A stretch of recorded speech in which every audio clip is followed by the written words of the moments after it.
Trial in the State of Ohio Plaintiff versus George Washington Wagner IV, case number 2018 CR 155. The defendant is present in court today with his attorneys John Parker and Richard Nash.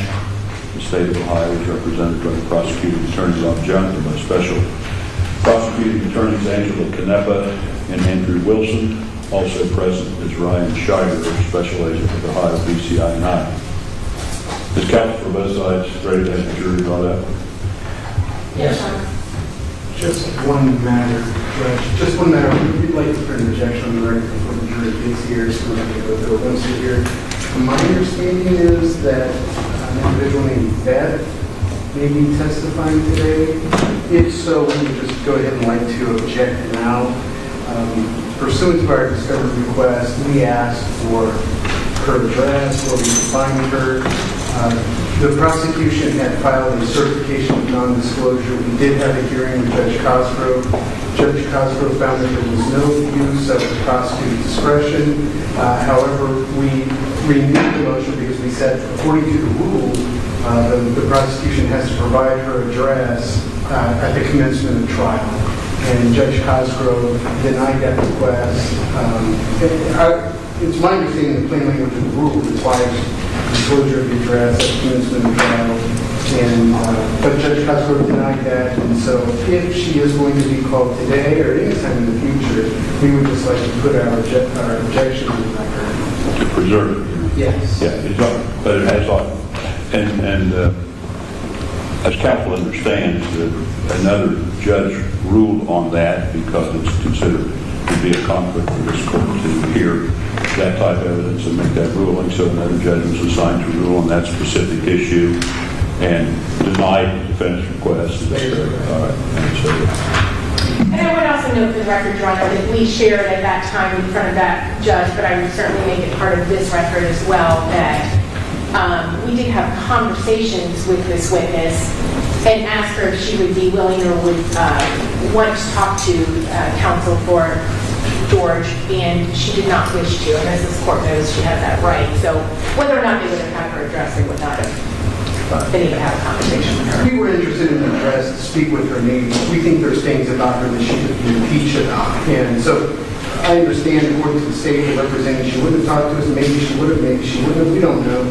However, we believe her neighbors would have. And our failure of the state to disclose that address has no prejudice the defense. And so, based on that, we would ask that she be precluded from testifying. All right.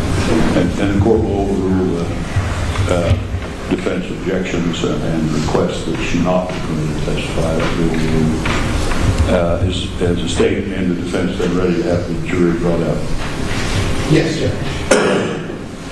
And so, just for the record, we'll just note an objection, and then the judge, the court, will decide to rule and proceed without putting all that back on the record. All right, that's fine.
next witness. We are, Your Honor. Is the defense ready? You call the next witness. Thank you, Your Honor. The state would call Elizabeth Armour to stand, please. No objection, Judge.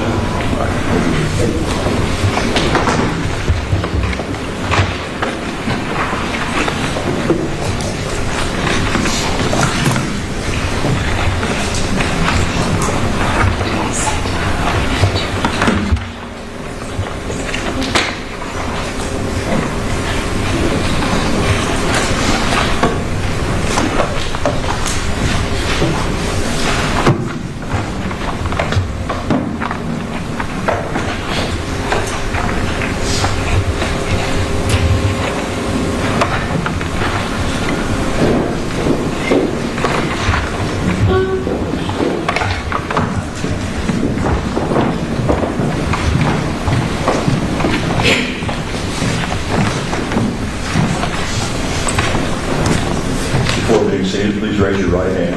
Do you solemnly swear or affirm that the testimony you are about to give shall be the truth, the whole truth, and nothing but the truth, as you shall answer unto God? I do. You may be seated there. And the state may examine. We ask people that microphone in front of you does connect to speakers that amplify your voice, but you have to kind of stay relatively close to it. All right, the statement. Thank you, Your Honor. You're welcome. Good morning. Good morning. How are you? Nervous? I've said this before, we get that a lot from that particular chair. So we'll just take this slow, and if I say anything that you don't understand or is a confusing question, just let me know that, okay? Can you please state your name and spell your last name?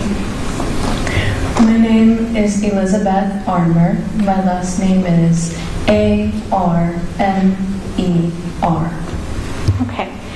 And Ms. Armour, can you tell us how old you are? I'm 29. Okay. And are you married? I am not. Okay. Do you have any children? None living. Okay. And do you currently live in Ohio? I do not. Okay. Are you employed? Yes. And can you tell us, did you ever live in Ohio? I lived in Ohio for 3 months. Okay. And do you recall what year that was? 2018. Okay. And can you tell us, prior to living in Ohio, where did you live? Before living in Ohio, I lived in Alaska. Okay. And can you tell us how long you lived in Alaska? It was about a year. Okay.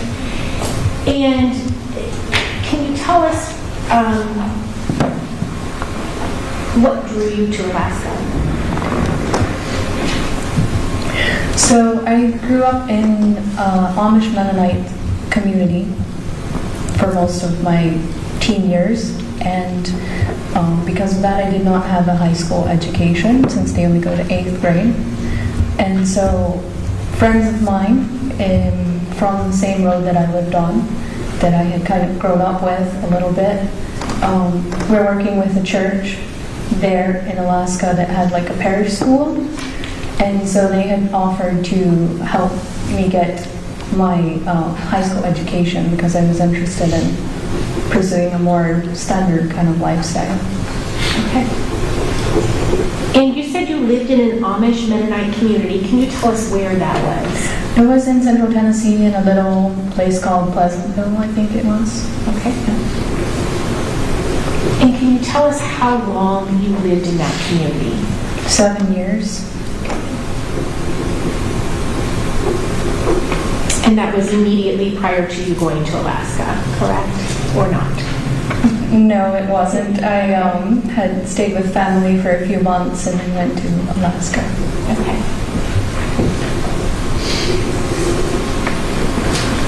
And you indicated that there was a family that offered to assist you or facilitate that pursuit of getting a high school education and what you described as a more standard way of living, correct? Okay. And can you tell us Did they in fact help you? Yes, Okay. And did you live with them? I did. I rented a room from them. Okay. And was this a family, or describe to me who the individuals were? So it was a family. You say describe the individuals, I'm not sure. Yeah, just like, mother, father, children. Mother, father, and children, yes. Okay. Young children, their older children were married and living on their own. Okay.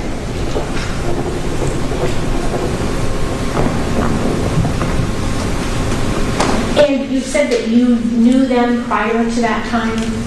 That they had lived near you when you were in the Amish Mennonite community, is that correct? Yes, Okay. And did you in fact pursue your high school education while you were there? I did. Okay. And did you obtain a GED? I did. Okay. And did you also work while you were in Alaska? Yes, I worked for Peninsula Internal Medicine. Okay. And did you also go to church while you were there? I Did you did. attend a church? Yes, I did. Say. And can you tell us what church that was? The name escapes me. It was some fundamental Baptist church. I don't remember the name right now. Where in Alaska was it located? Casilla, on the Kenai Peninsula. Okay. And how did you come to start attending that particular church? So that particular church was the church that my friends from Tennessee were attending, and that is the church which had the school as part of it, and the teachers at that school were willing to give me classes after school to help me get up to speed with GED, and so I was going there just, because my friends were. Okay. And were you fairly involved with the church above and beyond getting your GED? I worked in the nursery sometimes, and I sang in the choir because I like to sing. I helped one of the teachers with like a Christmas program the church put on. Okay. All right.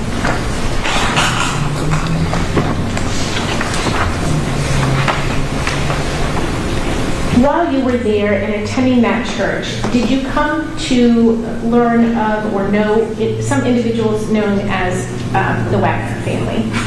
I did. Okay.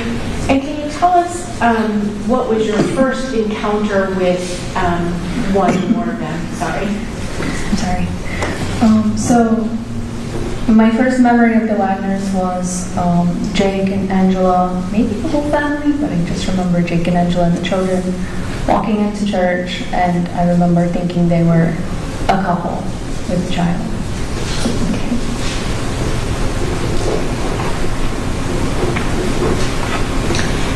And did you have any interactions with them at that time, or was that just an observation? It's just an observation. Okay. And then was there another time where you had another awareness of one or more of them? So my next memory of the Wagners was that I had come out of the nursery for taking care of the children, and I looked down the hallway, and it looked like Jake was at the other end of the hallway kind of noticing me, and I remember feeling nervous, but I didn't really have experience with any kind of dating or anything like that, so I thought maybe I was attracted to him because I was, it was just an intense feeling. Okay. And did you have any interaction with him at that time, or was that the extent of that? That was the extent of that. Okay. And then what was your next encounter or interaction? So the next thing I remember is Jake reached out to me through Facebook and wanted to talk with me, and I think he even asked me out through Facebook, and I told him I was not comfortable going out with somebody who I didn't know.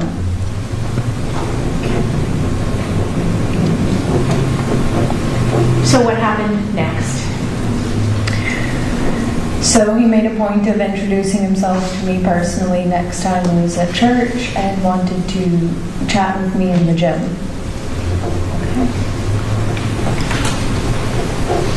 And did you in fact chat with him in the gym? I did, and yeah. Okay. And from there, did you begin dating or seeing one another? Yes. Okay. And can you tell us, during that time, what kinds of things would you do? Sometimes we would go out and get meals just from local, I don't want to say like fast food restaurants. I remember getting ice cream from Dairy Queen. I think we went for walks, and we would sometimes just go for a drive. Okay. And can you tell us, did you come to know who his daughter was? Yes. Okay. Would she sometimes be present when you would do these various things with Jake? Sometimes, yes. Okay. And if she was with you, do you recall any activities that you did when she was present? Well, for example, the first time he was at the gym, she was there, and we were playing around with balls, just tossing them back and forth. Sometimes when we would go for walks, she would be there, and maybe we would play in the snow. She was there sometimes when we went to get ice cream. Okay.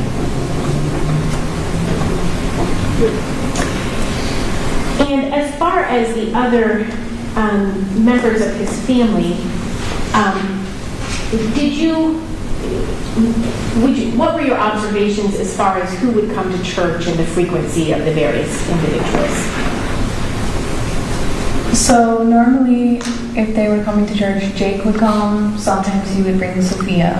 Sometimes Angela would come with Bullvine. And I think I remember George and Billy coming maybe twice. George and who? Billy. Okay.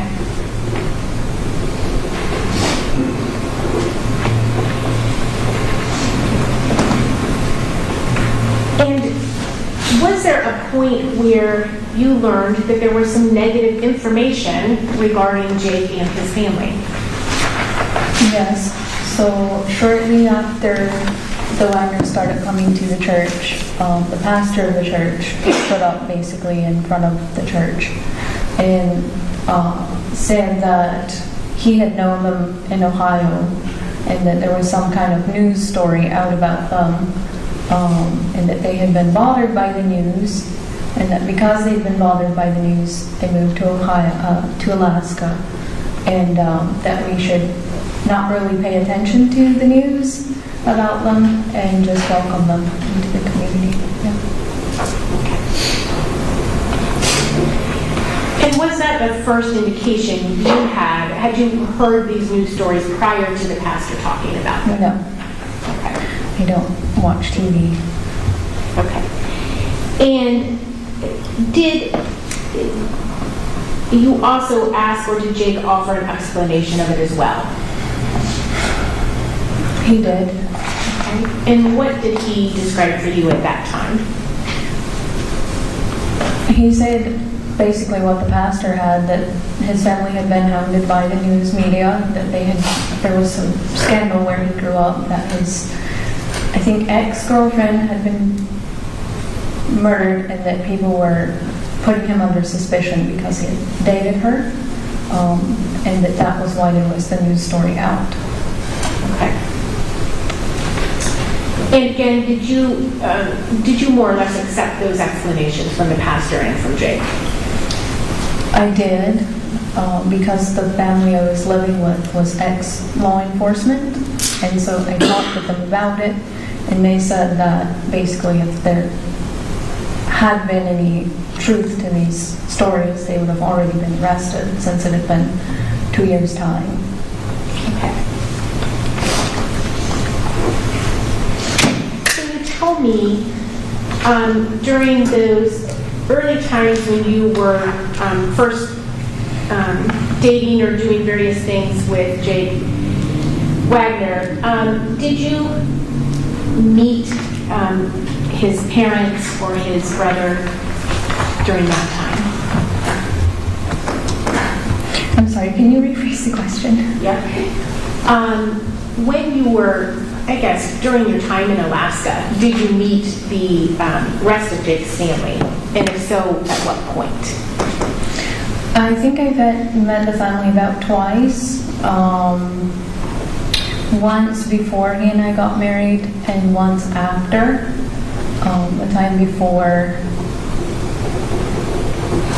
they were at his house, or they were all together at the same house. He was sort of introducing me to them, I believe. Okay. And prior to that, did he describe to you, or did you talk about anything about his family, or describe what did you believe the living arrangements to be, etc.? So Jake had told me that his family was renting a house from him, but that he did not have good relationship with them, and that he basically didn't spend any time with them if he could avoid it, that they weren't on good terms, and that they weren't really part of his life, but he had rented some area to them because they were like on hard times, kind of. Okay.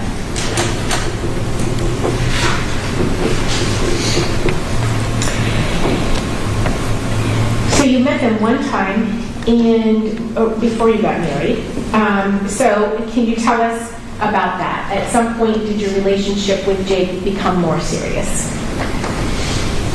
So when I met them, basically what I remember from going to their house was that everybody was yelling. That was my impression, that everybody was yelling. Okay. And can you tell us who all was present during that time, during that visit? It was Angela, Bowline and Sophia, Jake, and Billy. Okay. Oh, and George. Okay. And at that point, did you learn that Jake actually lived with them all in that house, or did you know that at that point? I think I did find that out at that point, yeah. Okay.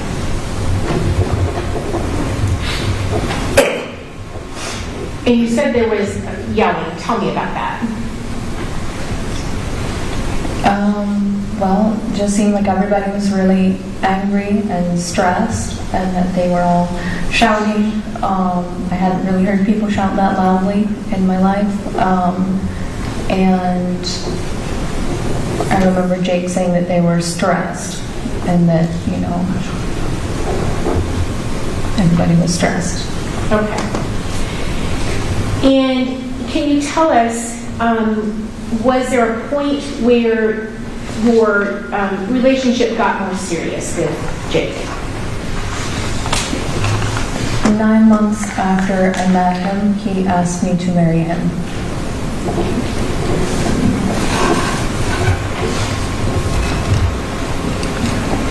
And can you tell us what was the initial plan as far as what you anticipated the length of your engagement to be, etc.?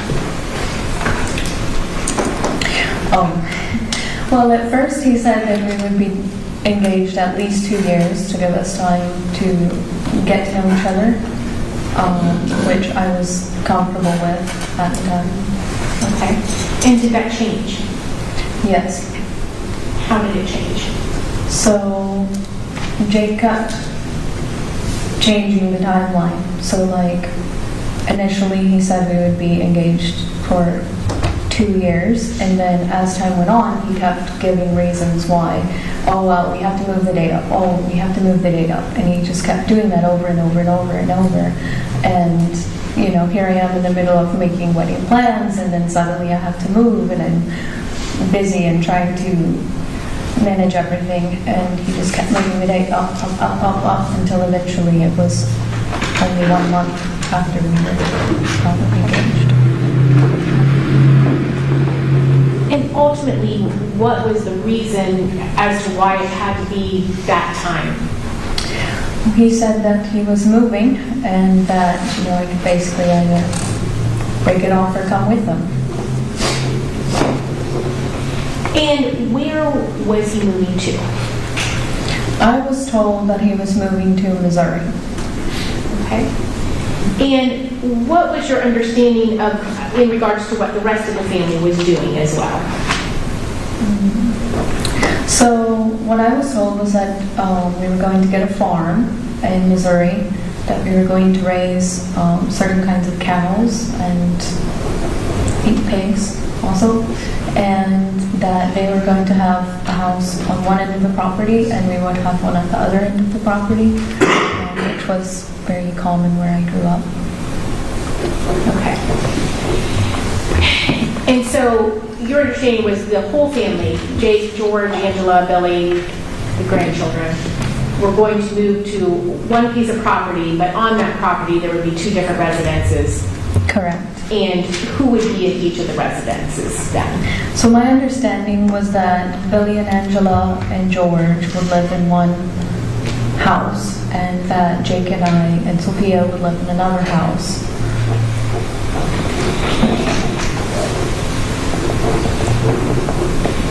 And did you also help them in packing up their belongings prior to your departure from Alaska? I did. The day before they left, I went to their house and they were packing things into the trailer, and they basically asked me to watch Rhoden and Sophia while they were packing things, which I did. And I think I remember carrying some things into the trailer myself also. Okay. And can you tell us about your wedding? Where did you get married? I got married in a friend's house. It was a very beautiful cabin. Okay. And who that you knew was present for your wedding? So the family that I lived with, their father was a pastor, a missionary to many different countries, and so he actually officiated my wedding. So I knew him, and then I had a bridesmaid with me whom I had known, and one brother of mine. Okay. How many brothers do you have? I have 7 brothers. Okay. Any sisters? No sisters. Okay. And how was your wedding day? It was very calm, I want to say. It was nice. Okay. And how were Angela and George and Billy on that day of your wedding? Angela was like playing with the children, being typical looking kind of grandmother, you know, getting them cake and feeding them. George and Billy kind of sat off in the corner, skulking, if I remember properly, just kind of arms folded.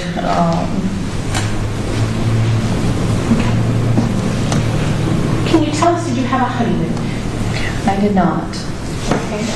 Can you tell us, on your wedding night, where did you stay? I stayed in a local hotel, Okay, and just you and Jake? just Jake and I. Okay. And can you tell us what happened on your wedding night?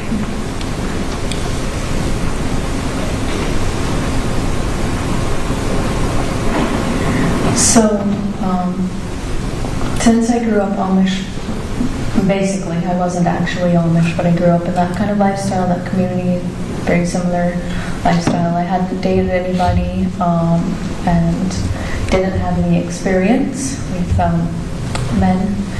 And so I had requested in no uncertain terms that we not consummate marriage on that night, which Jake had agreed to but did not honor.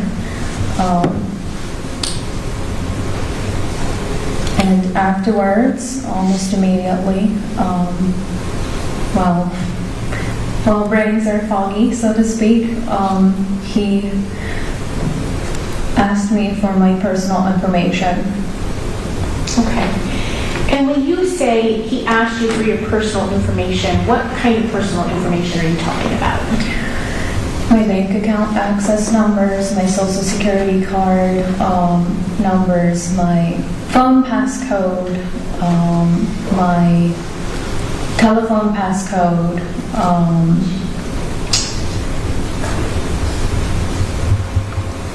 telephone, social security, bank account.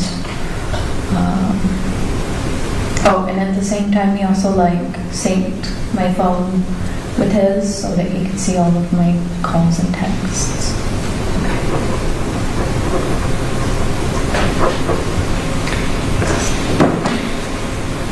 Did he also, did you also have to sign agreements prior to the marriage or at any time? Yes, I remember Angela and them asking me to sign a paper that basically, my understanding was that it was to keep me from trying to get custody of Sophia in the event of a divorce. And what? In the event of a divorce. Okay. And do you recall when you were asked to sign that? I don't remember the date, but it was before marriage. Okay. Or after. Oh, goodness. I can't remember if it was before or after. Okay.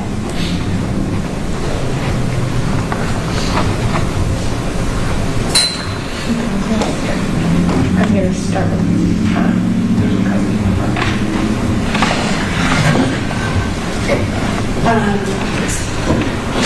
M5. Oh, sorry. The inheritance one.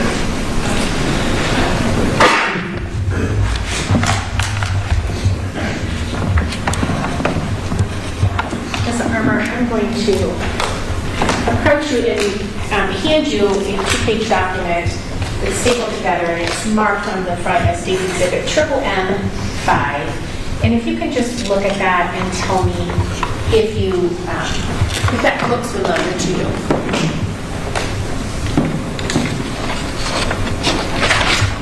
Yes. And what do you recognize that as? That is the agreement they asked me to sign. Okay, and you did actually sign it, correct? I did. Okay. Obviously, this document is not currently signed, but it is the same document that you did sign. Is that correct? Yes. Okay. And then I'm going to hand you what's been marked as M6. And if you can do the same thing and look at that and tell me if you recognize that.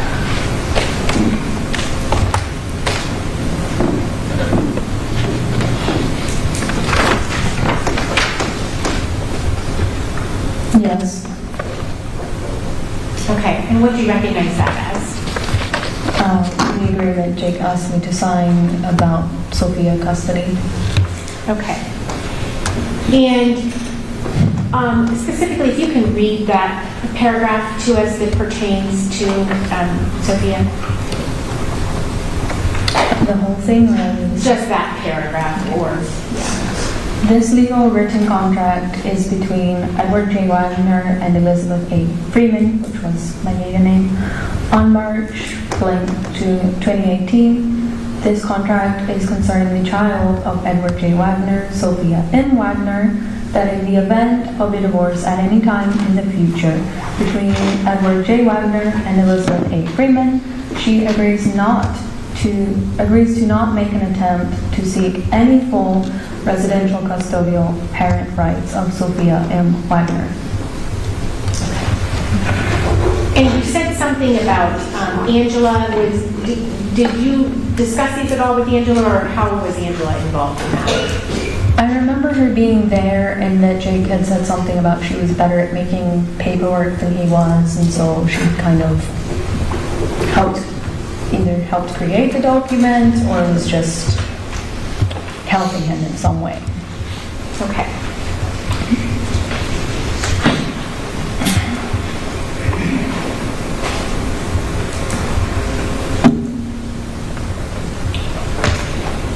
And during, on your wedding night, did Jake also discuss with you that you should not have contact with your family? He did. And tell me about that. Why, what did he say, or about having contact with your family? So, two of my brothers, in their early childhood, had sexually experimented with me when I was quite young. My family didn't have like sex education, so they were both of them under the age of 10, and so the first one had kind of like approached me inappropriately when I was 3 or 4 years old, and then another one at a completely different occasion when I was about 7 years old. And so because of that, Jake asked me to cut contact with my family on my wedding night. Okay. Contact with your entire family or just those two brothers? I remember it as my entire family. Okay. Perhaps he let me keep contact with, like, I think maybe my mother. I don't remember. Okay.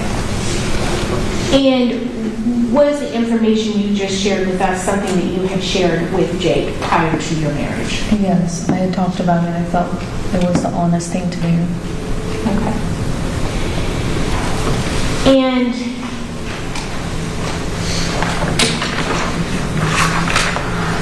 did you only have one night in that hotel on the day that you got married? Yes. Okay. And how much longer after that did you guys go to Missouri? So Jake and his family left for Missouri the following morning. From what I remember, it was George, Jake, and maybe Billy driving down through Canada together, and Angela was driving with the children separately, or that's what I have been told. I left Alaska 1 week after that. Okay. And what was the original plan when they traveled down there? So the original plan had been for me to drive with Jake and George down through Canada, but my passport did not come through in time because of a name change I had in my teen years following my mother's divorce. So my paperwork took longer to process than was standard. Okay. And so you did not have your passport timely, so what did you do instead? So I wound up flying by myself to Missouri. Okay. And can you tell us, when you arrived in Missouri, was everybody there? And by everybody, I mean Jake, George, Angela, and Billy, and the two children. They were. Okay.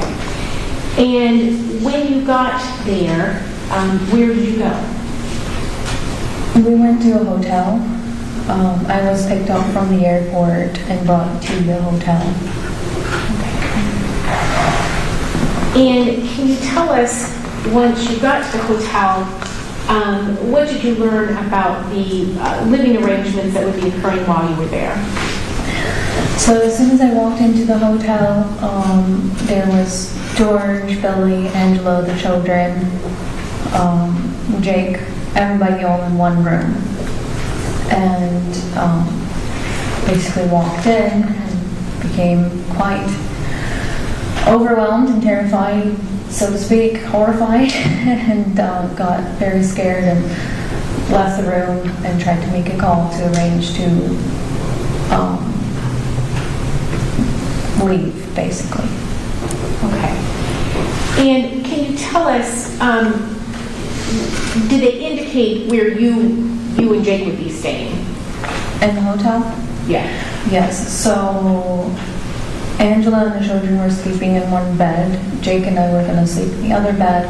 There was a recliner in the room which George was going to sleep in, and Billy was supposed to sleep out in the parking lot in the truck. Okay. So you were all going to be sleeping in the same room? Yes. Okay. And can you tell us, was this, if you can describe the room to us, was it just one open room? Were there some rooms that went off and had doors that could close or stuff? It was one open room. The bathroom had a closing door, but that was it. Okay.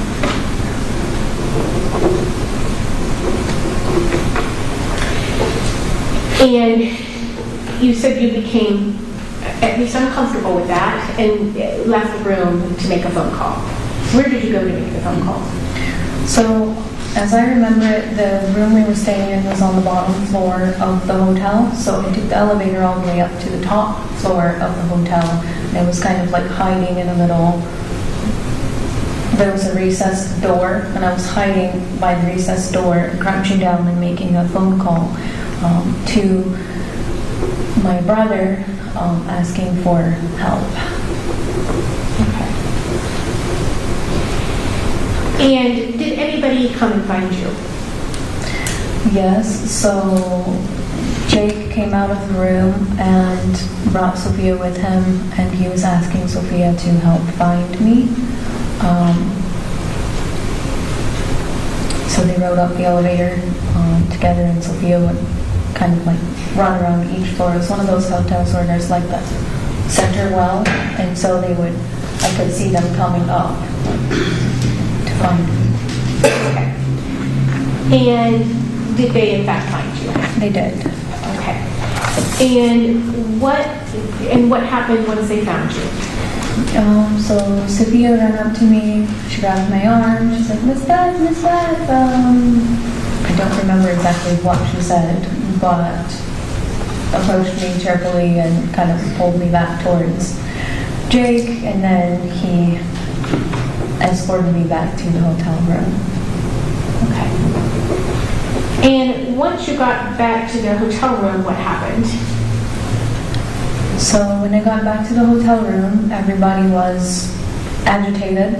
When I say everybody, I mean George, Angela. I think George was there because I have the feeling that like, everybody was there. So Angela, George, Jake, they kind of confronted me about having left the room by myself and said that it wasn't really safe for me to leave the room by myself because news reporters might be, outside and try to bother me or get me to talk to them or something like that, and that I needed to only leave the room with someone with me. Okay. At that time, did you stay? In the hotel? Yes. Yes. Okay. And can you tell us how many days did you stay in that hotel? Between 5 and 7, if I remember. Okay. And was there a point when one or more of the people there drove back to Ohio? Of course, I don't know if this is true or not, but I was told that George and Billy were driving back to Ohio together, that George was going to go take Billy to the Flying W, and that he was returning afterwards to the hotel. Okay. And did George, in fact, return to the He did. hotel? Okay. So where they went, you're not sure, but what you were told is George was taking Billy to Flying W and then going to return. And they did leave together, Yes, and they just did. George returned. Yes. Okay. And can you tell us, while you were there for those 5 to 7 days, what did you do during the day? So we drove around looking for work and housing. Okay. And was it your understanding prior to leaving Alaska that they already had a farm in mind? Yes. And were you told what happened in regards to that property? So I was told that the property had fallen through at the last moment and that we were trying to find another farm. Okay. And again, during this time, is it, until the point that George and Billy departed, is it all of you driving around looking for these things? I'm not sure if George and Billy were ever there when we were driving around looking for property. Okay. When George got back, how much longer after that did you leave Missouri? I feel like it was almost immediately, within a day at least. Okay. And when that first night that you were there, George slept in the recliner, is that correct? And Billy was out in the parking lot? Yes. Okay. Do you recall how many nights George and Billy were still there with you in Missouri?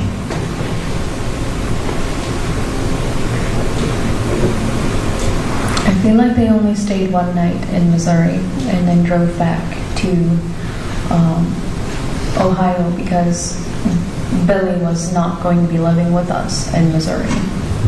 Okay. And can you tell us, did you ever find property in Missouri? No, we drove from place to place, and Angela would look them over and basically say, oh, I don't like this one because of XYZ, or I don't like that one because of XYZ. Was there ultimately a decision to go back to Ohio? Yes. Okay. And can you tell us how that decision came about? I'm not really sure how the Wagners decided to go back to Ohio, but my knowledge of it was basically they kind of formed a ring around me and were asking. Basis She said she wasn't sure how the Wagners decided. And now she's describing how she Well, decided. you're objecting to what? The use of the word Wagner? She's Yes. not describing how they decided. She said she didn't know how they decided. Yeah, she clearly testified how much she knows first. All right, I'll overrule the objection. I think that's what she was. Okay. My knowledge of it was that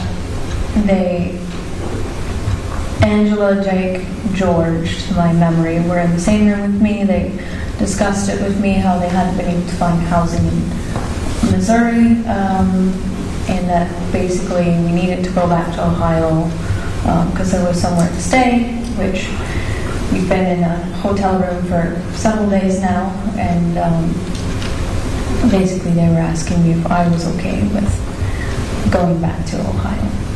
Okay. And how did you respond to that?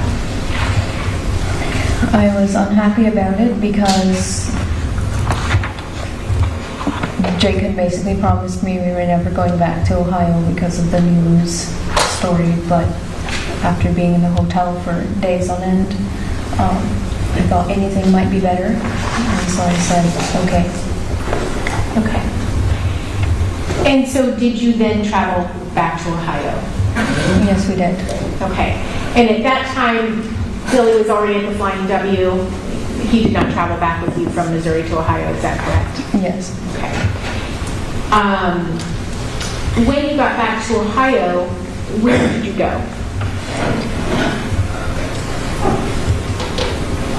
Where did you stay? So when we got back to Ohio, we stayed in Angela Wagner's father's house, or that's what I had been told. It was next door to Rhoden Newcomb's house.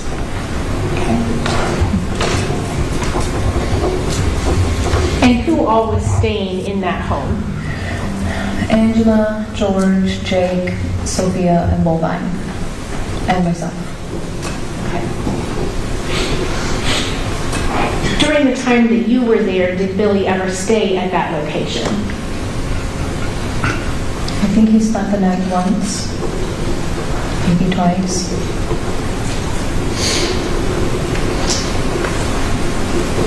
Okay, so he may have spent the night a few times, but by and large, he was not living there, is that correct? Correct.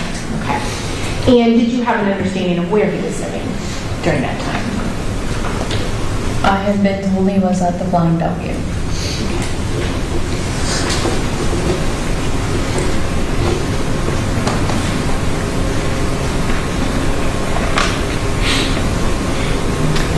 And when you lived there, did you have a car while you were there? I did not have a car there. I had sold it in Alaska. Okay. And did you apply for a driver's license? I did. I switched my Alaska to Ohio. Okay. And when you were making application for your driver's license, did you later learn they had provided you an incorrect address to provide on that application? Yes. Objection. And how did Well, you... wait just a minute. I'm going to sustain that unless there's some house and these things out, I guess, we could have. How did you learn that that was an incorrect address? So when I went to the driver's license office, they gave me the form to fill out, and I was filling it out. I asked Jake what was the home address. He told me an address. I wrote it down, and I came home, looked at the house. That was not the house address. So that was how I learned. And when you moved into that home, did you guys paint the house or do anything to it? Yes, so almost immediately we started to paint the house and the inside. Kitchen red, living room brown, one room pink, one room blue, and I don't remember the third room. Okay. And if you can tell us, the room that was painted pink, if I walk in that house and turn to the right, that takes you down a hallway, correct? Correct. And can you tell us where would the room that was painted pink be? So if you walk in the front door, turn to the right, go down the hallway, there will be two bedrooms, one on the right, one on the left. It was the one on the left. Okay. And where was the blue room? The blue room was on the right. And then you said there was a third room. Where was that located in relation? So on the hallway, there's two bedrooms at the end, pink, blue, and then the other one would be here. So closer to the living room. Okay. Prior to getting to the end of the hallway. Prior to getting to the end of the hallway. And can you tell us who slept in the pink room? So I was sleeping in the pink room, Jake was sleeping in the pink room, Sophia sometimes slept in the pink room. And who slept in the blue room? Normally Wagner and Angela.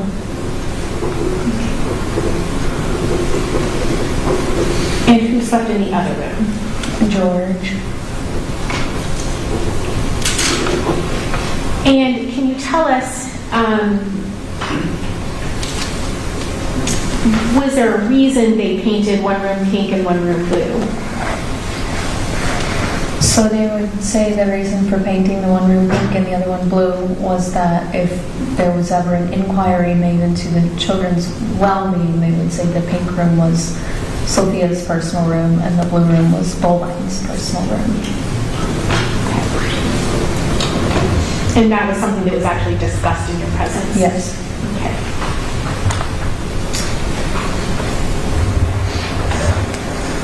And you indicated that sometimes Sophia slept in the same room as where you slept, in that pink room. Where would she sleep if she did not sleep in that room? So when Jake was over the road, Sophia would sleep with Angela in the blue room. Okay. So you said when Jake was over the road, can you tell me about that? Did Jake and George get jobs in Ohio? They did. They started working for R&L, driving, trucking over the road. And can you tell us when they were doing that work, what would their typical schedule be? They would be gone most of the week and come home on the weekends, if I remember correctly. Okay. So they would be gone several days and then home for just a few, is that correct? Okay. And so when Jake was home on the weekends, then who would sleep in that room? When Jake was home on the weekends, he always made sure that Sophia was sleeping in the pink room with himself and I. Would you guys all be in one bed, or describe to me what the sleeping arrangements would be? Sophia had a little bed in the corner, but Jake always made sure she was sleeping in the bed with us.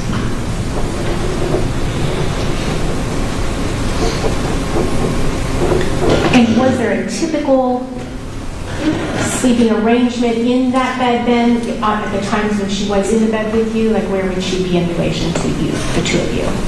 It depended. Sometimes he would put her between us, and other times he would put her on one side of him and I on the other.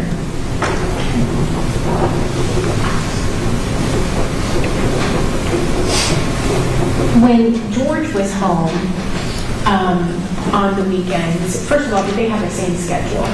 And George and Jake? Yes. Yes, as far as I knew. Okay. And were you aware of whether they drove in the same truck? It was my understanding they drove in the same truck, and that was my experience. Okay. In fact, one time you actually accompanied them, is that correct? Yes. Okay. And was that just one time? I think it was just 1 week. Okay. And when George was home on the weekends, would Bullvine sleep with him, or would he still sleep with Angela? I think he was still sleeping with Angela most of the time. Okay.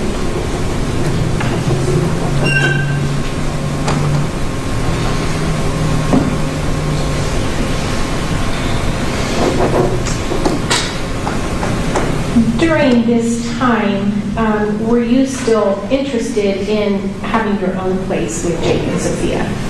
Yes, very much so.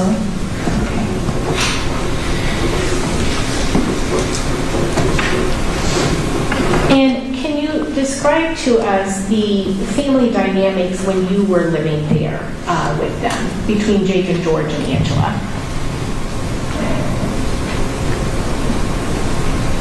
I'm not sure what you mean.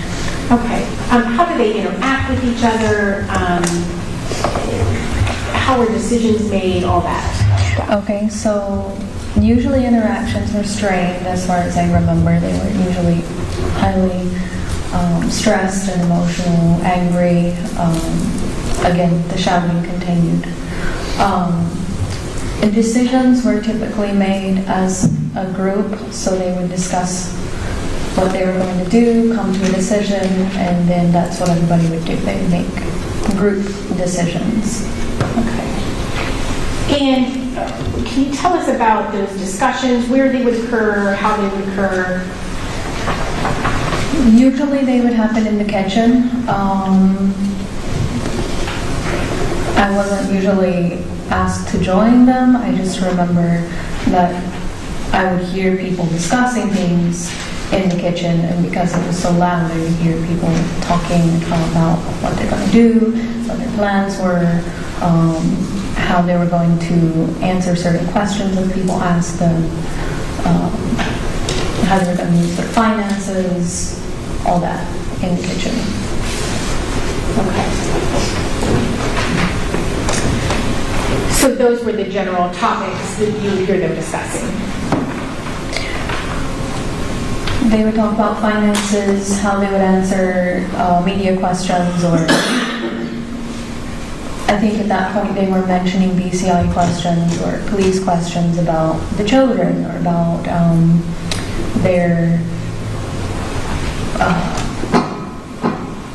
clothes or shoes, or inquiries about the children, things like that, yeah. Okay. And can you tell us what discussions did you hear about shoes?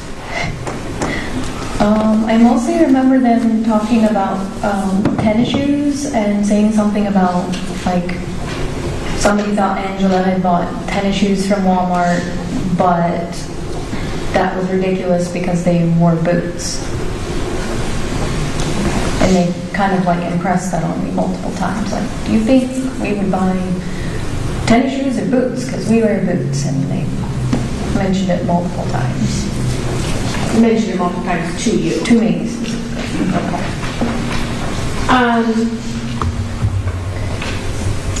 Can you tell us if they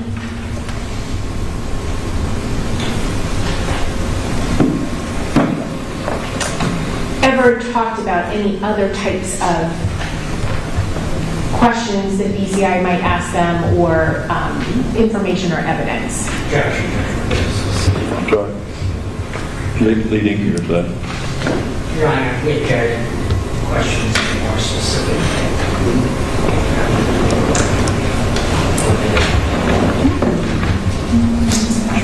Question. I asked her if there was anything else discussed, Well, not leading. I all didn't right. suggest to her what was And so discussed. that's a yes or no question. Fair. You asking, was anything else discussed? Yes.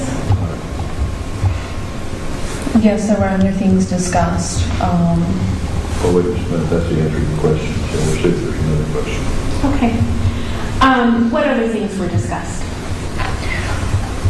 I remember them talking about a pocket knife or some kind of knife that they said there was some kind of like blood on it, and then Sustained. I'm not sure. She's using the Those are pronoun all- he. Okay.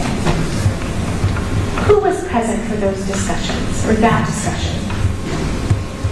I remember George and Jake. Not sure whether Angela was there that time. Okay. And what were they saying about a knife? Just that it had some kind of blood on it, and that it was because Billy would like pick at his skin or something like that. Okay.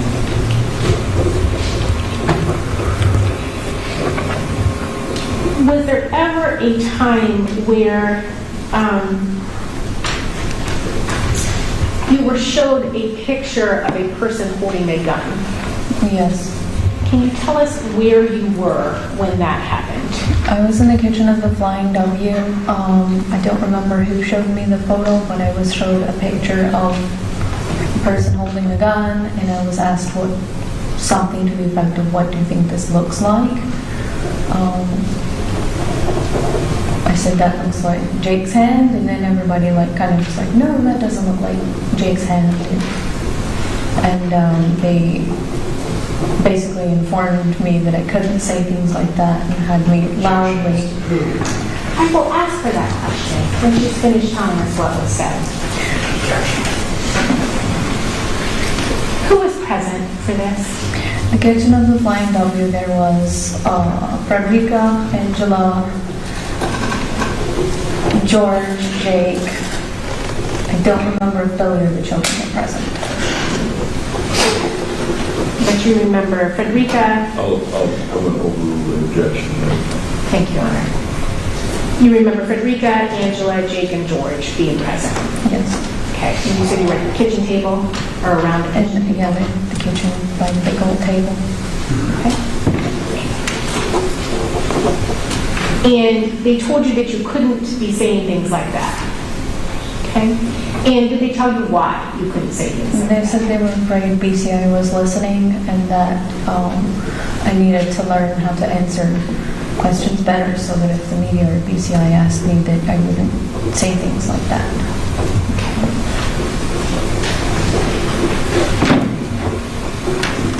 And did they have you do anything to kind of correct what you had blurted out?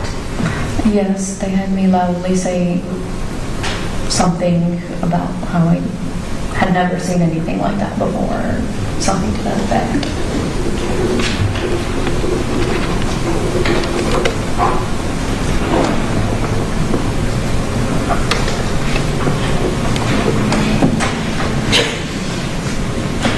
And can you tell us,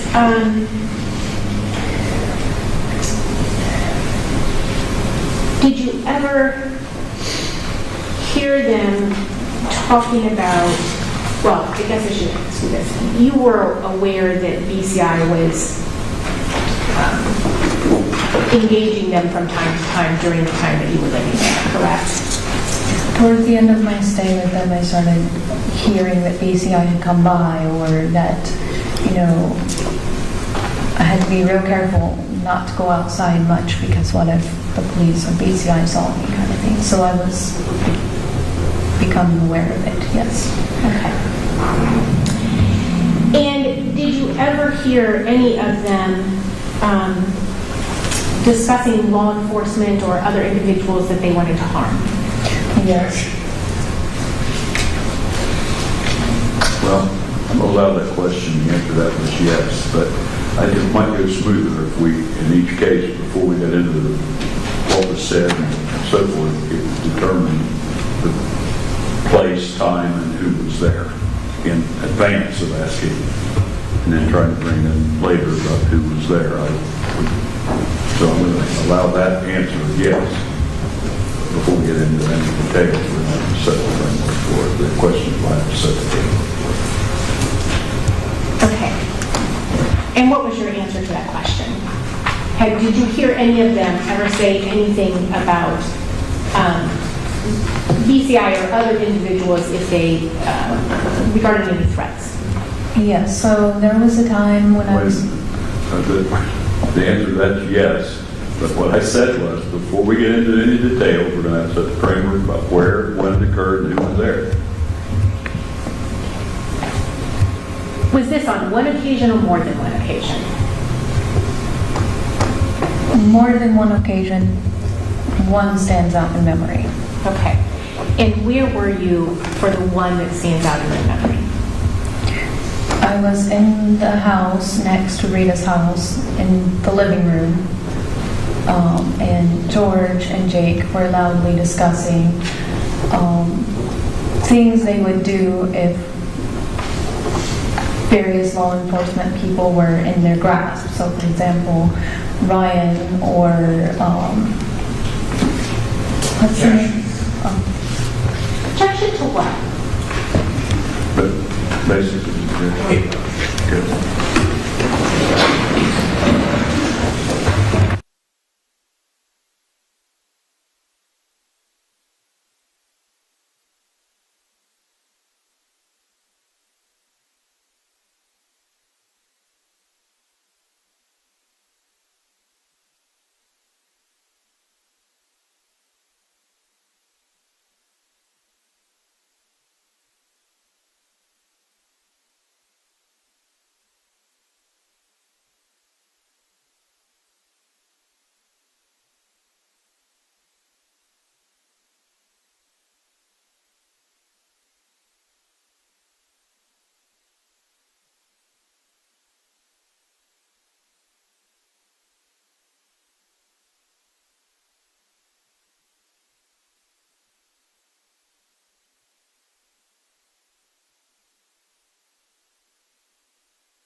So the objection will be overruled.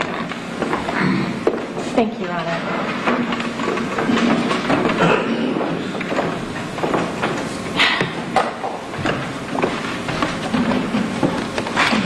Thank you. So you indicated that one time in particular stood out to you.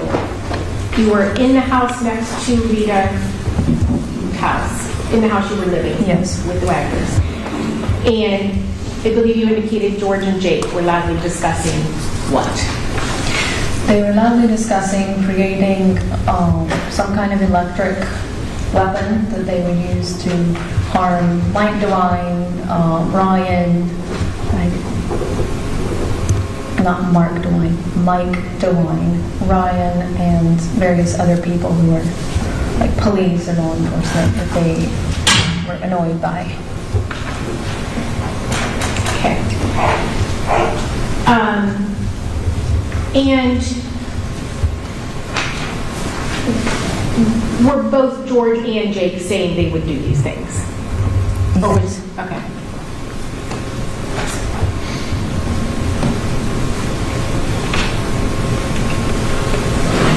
And was there ever a time where they were discussing what they would do if one or more of them got arrested?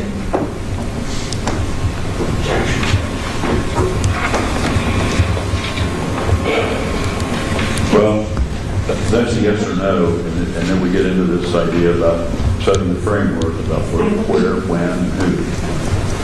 All right, so that's a yes or no. Yes.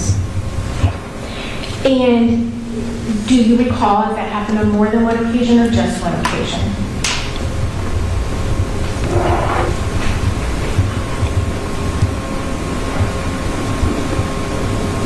May I have a moment? I'm very nervous. Sure.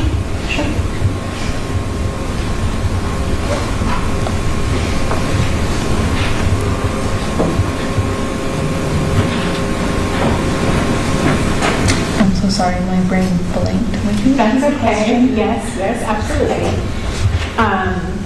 And I don't know how long we've been going either. I don't know if it's appropriate for a break or not. I honestly don't remember when we started, Your Honor, but I can ask the question. Was there ever a time when, well, I guess you already answered yes, that there was discussion about what they would do if one or more of them got arrested? Yes.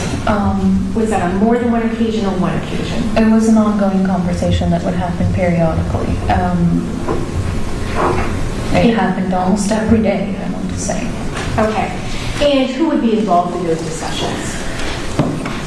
Depending on who was there, Angela, George, Jake, Billy, Rita sometimes. I feel like Chris was even there a couple times. They would discuss, different scenarios, like, well, if George and Billy were arrested, well, who would take custody or who would manage the finances, or if Angela and Jake were arrested, who would take care of the children, and if they were all arrested, would Frederica take care of the children? So it was an ongoing conversation that happened periodically, and they would discuss different scenarios based off of who might be arrested. Okay. And was there any discussion about any plans to get out of incarceration? Yes. And what were those discussions? Again, who's Okay. involved in the discussion, where and when? Did those discussions occur one time or more than one time? More than one time. Okay. And who was involved in these discussions? Give me a moment to think. Yeah.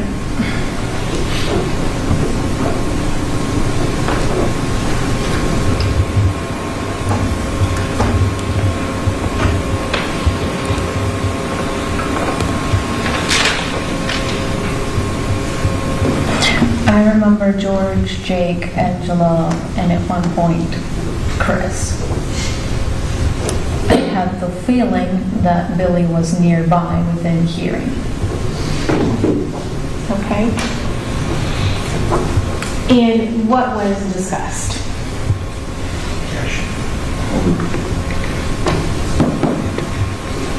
You can answer. There was discussion about creating a bulletproof bulldozer, which could be driven through the walls of a enclosure, such as a prison, with which to, break people out of jail.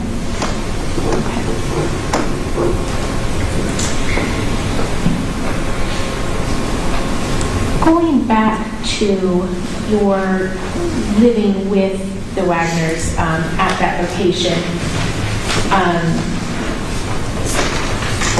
in the home next to Rhoden who comes home,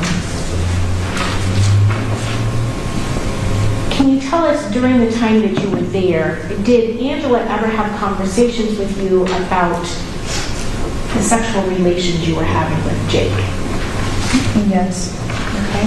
And can you remember what specifically she discussed with you?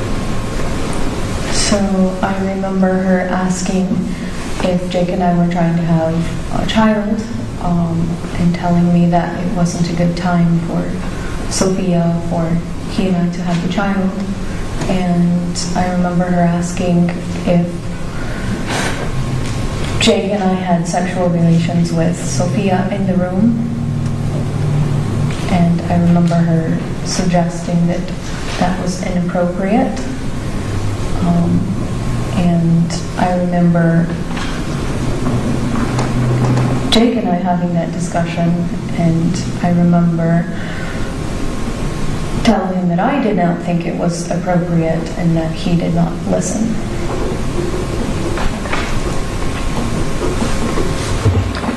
So you basically agreed that that was agreed. appropriate? Yes. And you expressed that to Jake? Yes.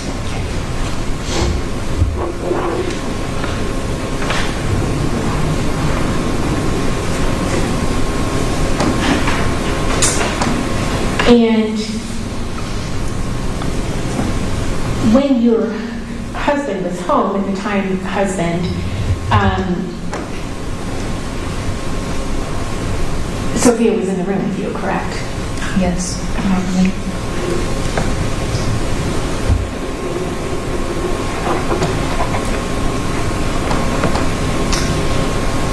Can you tell us, while you were living with the Wagners, was there ever information that they had given you about a person by the name of Tabitha Wagner? Or Tabitha? Yes, I remember hearing about her after I moved to Ohio with them. Okay. And what kinds of things were you told about Tabitha?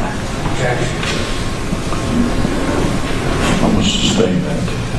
Okay. Who told you things about Tabitha? Angela told me things about Tabitha. Okay. Did anybody else, did Jake or George ever tell you anything about Tabitha? I don't remember them explicitly telling me things about Tabitha, but I do remember them affirming things that Angela would say about Tabitha. Okay. And what things did Angela tell you about Tabitha?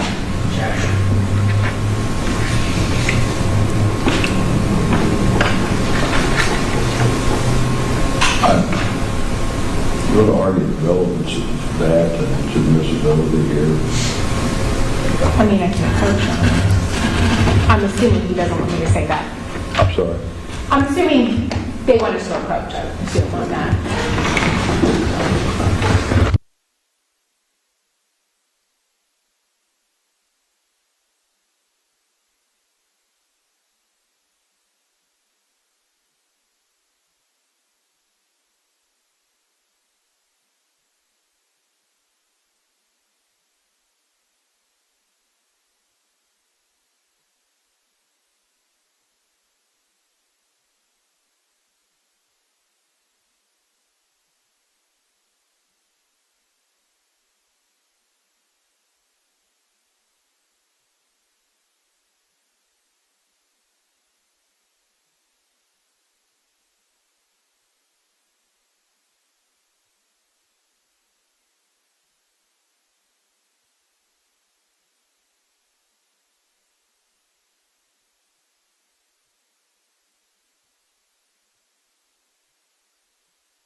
going to sustain the objection to the form of the question.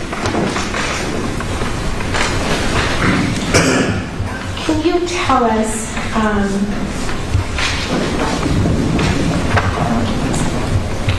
Ms. Armour, when you were living in that home with Angela, Jake, and George, and the two children,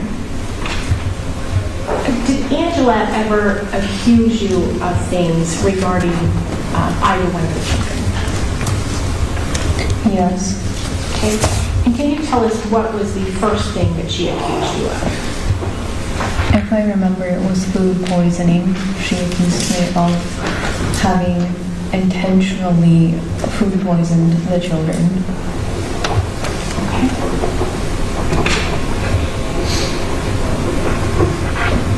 And did she tell you that, or did she tell somebody else that? Objection. Well,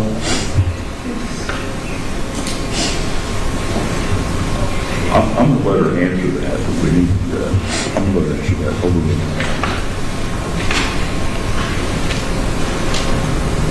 It was both.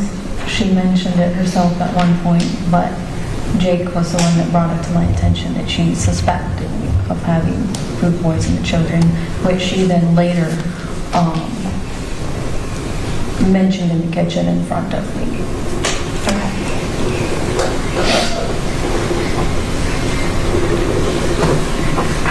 And do you recall her accusing you, and when you said food poisoned, who did you allegedly food poison?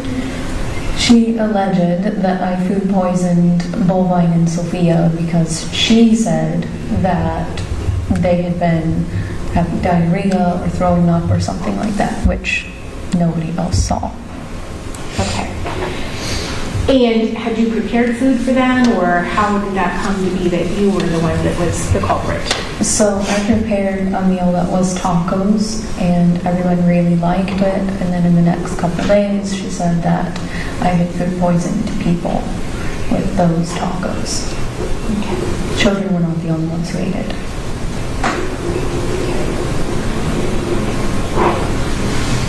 And was there a time when she accused you of something else? There was a time when it was brought to my attention by Jake that she said that I had inappropriately touched Sophia sexually. Okay. And before we get to that discussion that I certainly do want to talk with you about, were there, what kinds of, well, okay, I guess I'll let you talk about that. So, Jake brings to your attention that his mother has said that you have inappropriately touched Sophia. And can you tell us what happens as a result of that?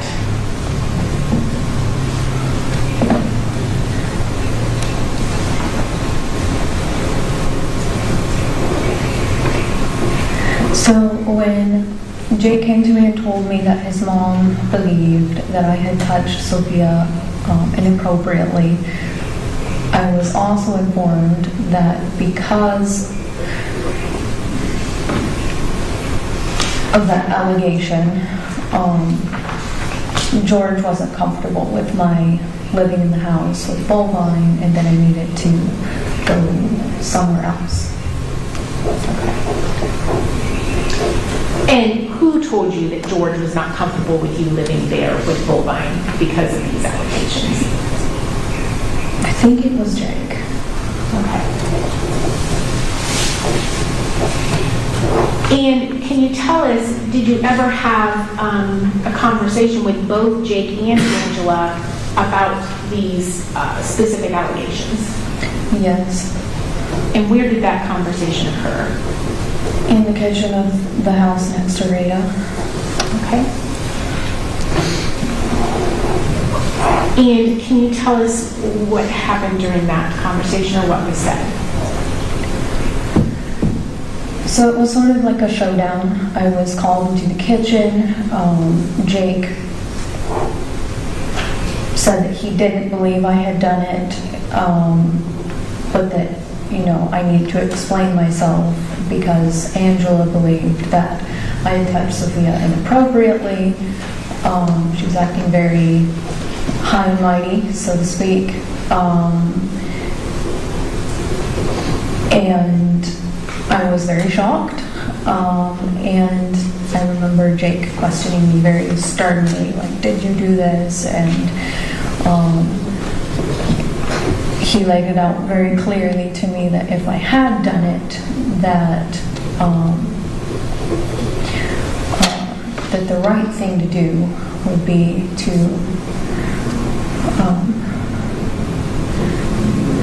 create Lucille, the baseball bat from The Walking Dead, and string me up in the barn, beat me to death with the baseball bat, bulldoze the barn, burn it down, and hunt down and kill my family, and that if he didn't do it, his mom would do it.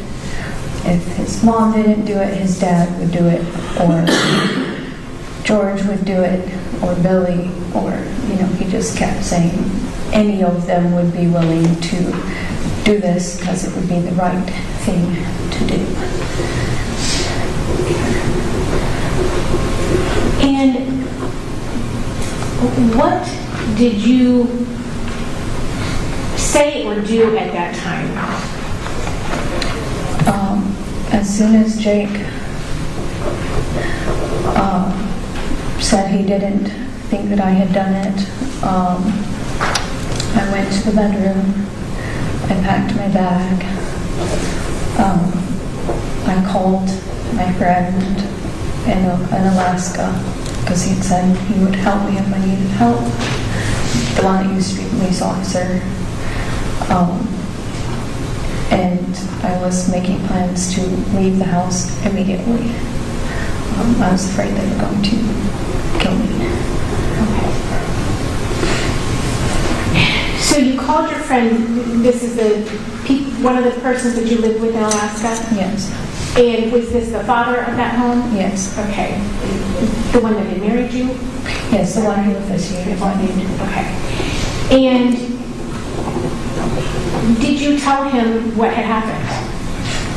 I told him that Jake had threatened to murder me and that I was afraid he was going to, and that I needed to go somewhere. Okay. And how did he respond to your phone call? He thought I was overly emotional,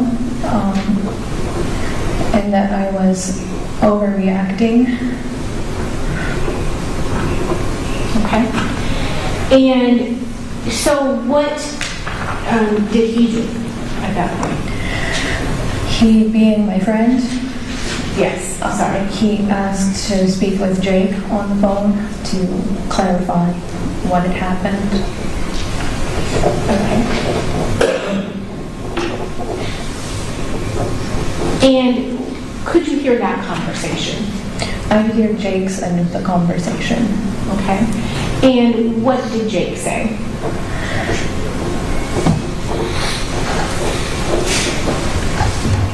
I'm going to open that up for a minute. What was Jake saying? Jake was saying that he hadn't meant it, that he was, joking, that he was just using a figure of speech, basically. And what happened after your friend spoke with Jake? In detail? Did you speak with your friend after he was done speaking to Jake? Jake passed the phone back to me. My friend basically told me he didn't believe Jake had it in him to murder somebody, and that he'd been just exaggerating and speaking out of anger, basically, and just to kind of calm down. Okay.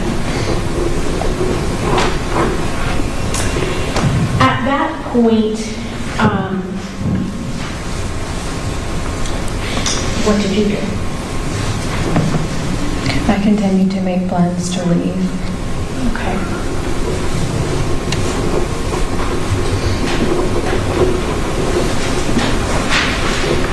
After those allegations brought to everyone's attention via Angela,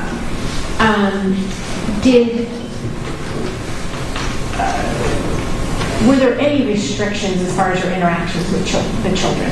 Yes. And what were those? After that, Angela made this kind of rule where, like, I wasn't allowed to be in the same room with the children, unaccompanied. So if they would come into the room where I was, I would have to leave the room. Or if they would come up and try to give me a hug, I had to, like, get out of their embrace or something. And it was awkward because I didn't know how to behave. They were affectionate children, and we would have fun sometimes playing outside, and it was really hard to try to keep that distance.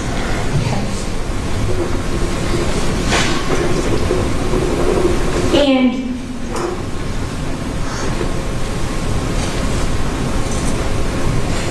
can you tell us, while you were living there, did you come to learn that your belongings have been gone through? Yes, they would sometimes confront me about things in my belongings, so I was aware they were going through my personal items.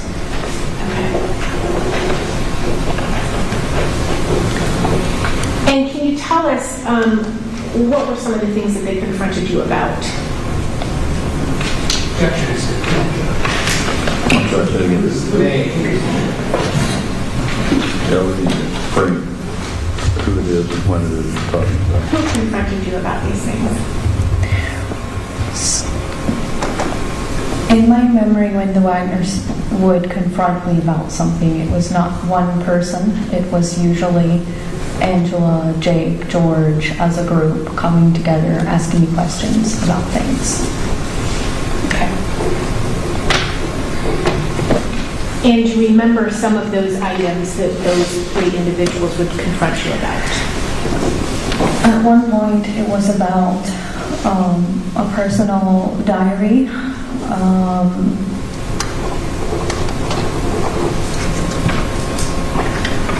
Okay.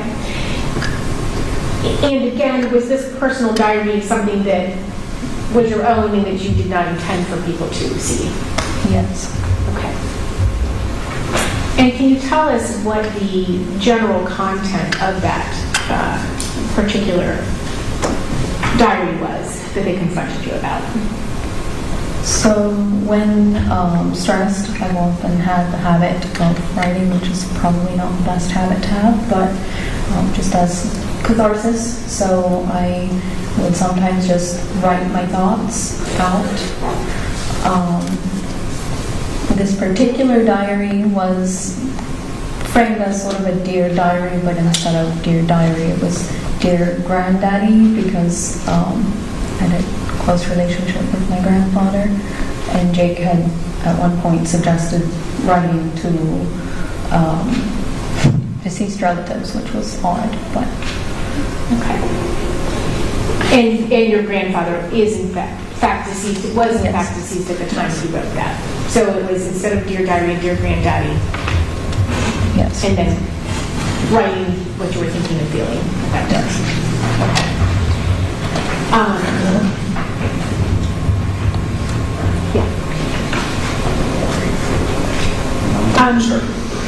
Okay. Yeah, Your Honor, if we could go ahead and take our morning break. Yeah, it is a good time for that. We've been at almost 2 hours. And so we will be taking a 15-minute morning break at, let's see, at 10 after 11. The jury will assemble the jury room to be brought up from there by court personnel. While you're on your break, you're not to discuss this case among yourself or with anyone else.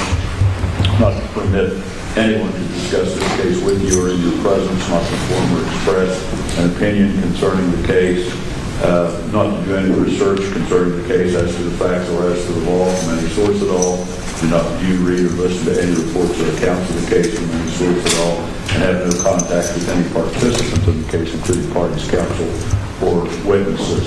So, does counsel for either side have anything to put on the record before we recess? All right, so we are in recess until 10 after.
Is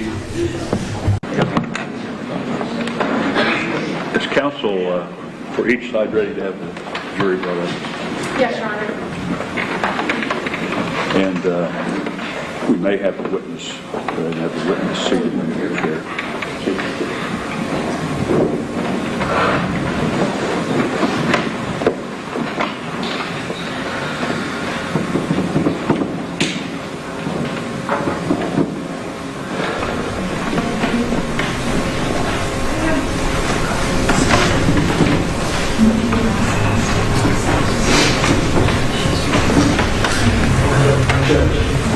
Judge, before we begin, I think you were going to tell the jurors about next week.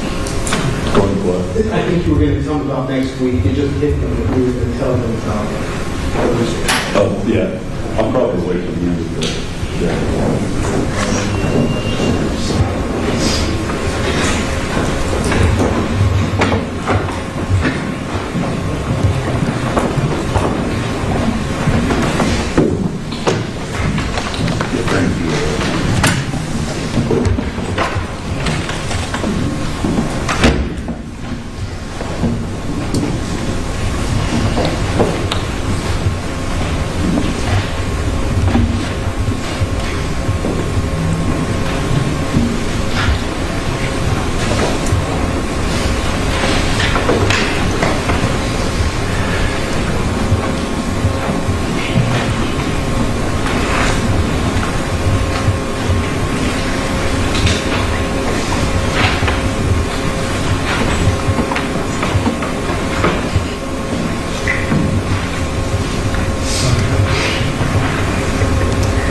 proceed.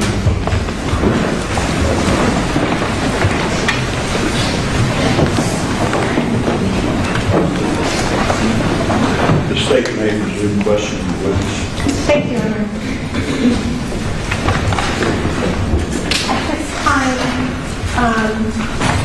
I would like to show you what's been marked as State Exhibit M1. And if you could go ahead and look at that, and first of all, tell me if that is what is showing on the screen in front of you. Yes, that's what is on the screen. Okay? And can you tell us if you recognize that? I do recognize it. Okay, and what do you recognize that as? One of my journal entries. Okay? And can you go ahead and read that for us, please?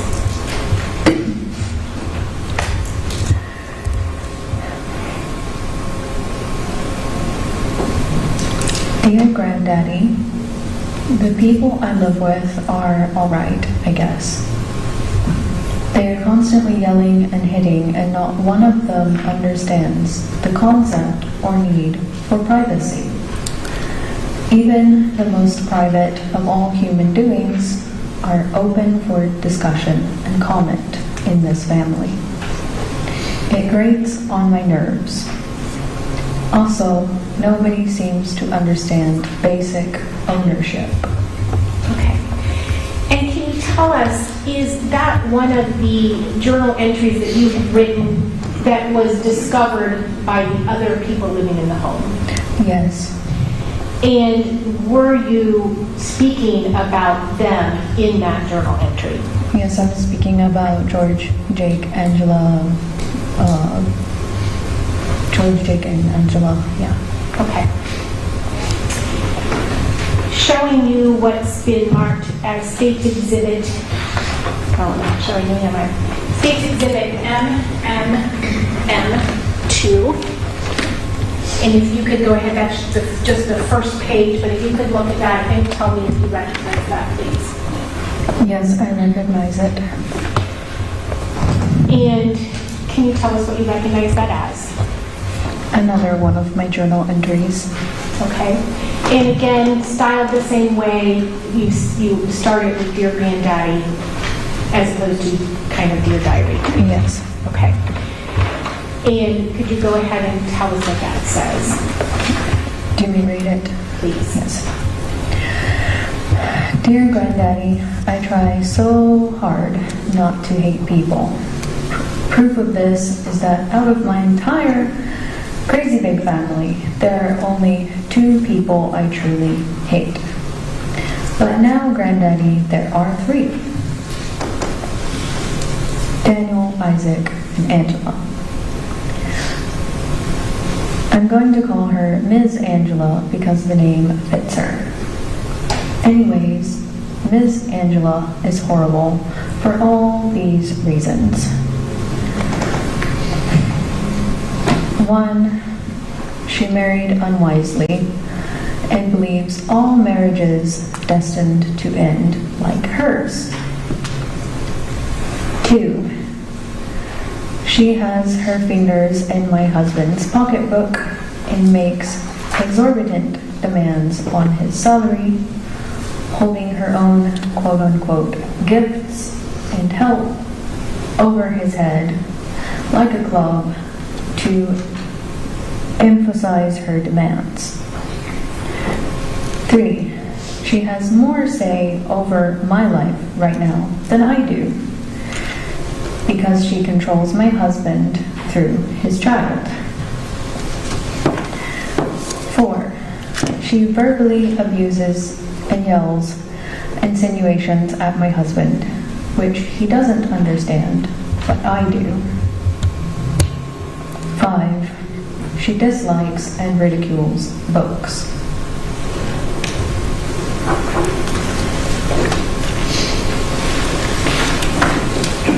And triple M3,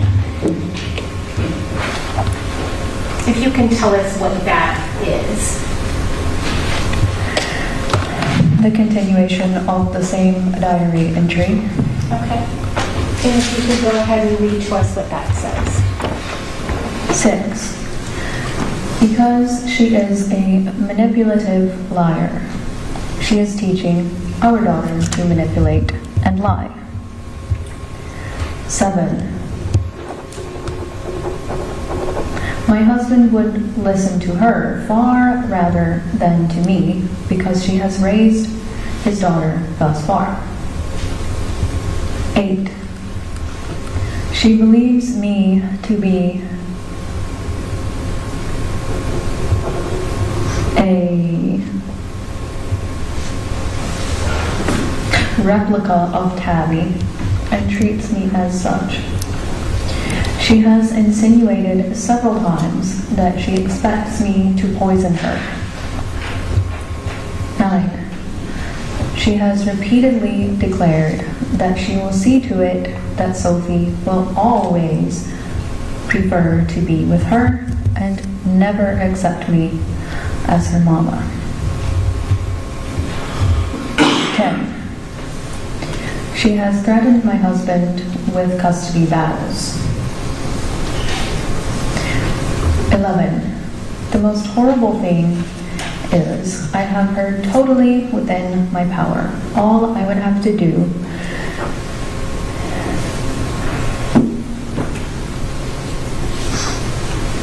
would be to tell people she did it, to get Sophie away from her abusive mother, and I would get her a lifetime sentence like that.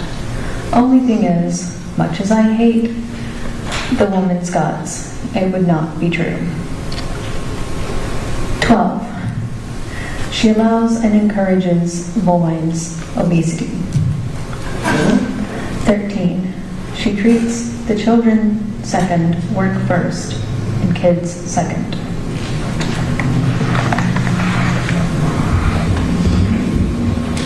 State's Exhibit Triple M4. And can you tell us what that is, please? Continuing the same diary entry.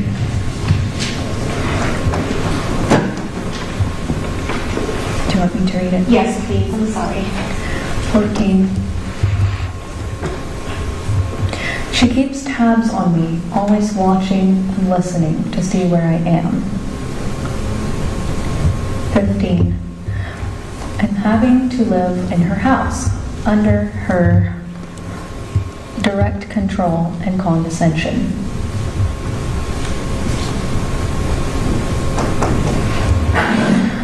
Plan to crush her. 1. Treat her only kindly and respectfully. 2. Try to become her friend. She's like Rhonda, so she really only respects working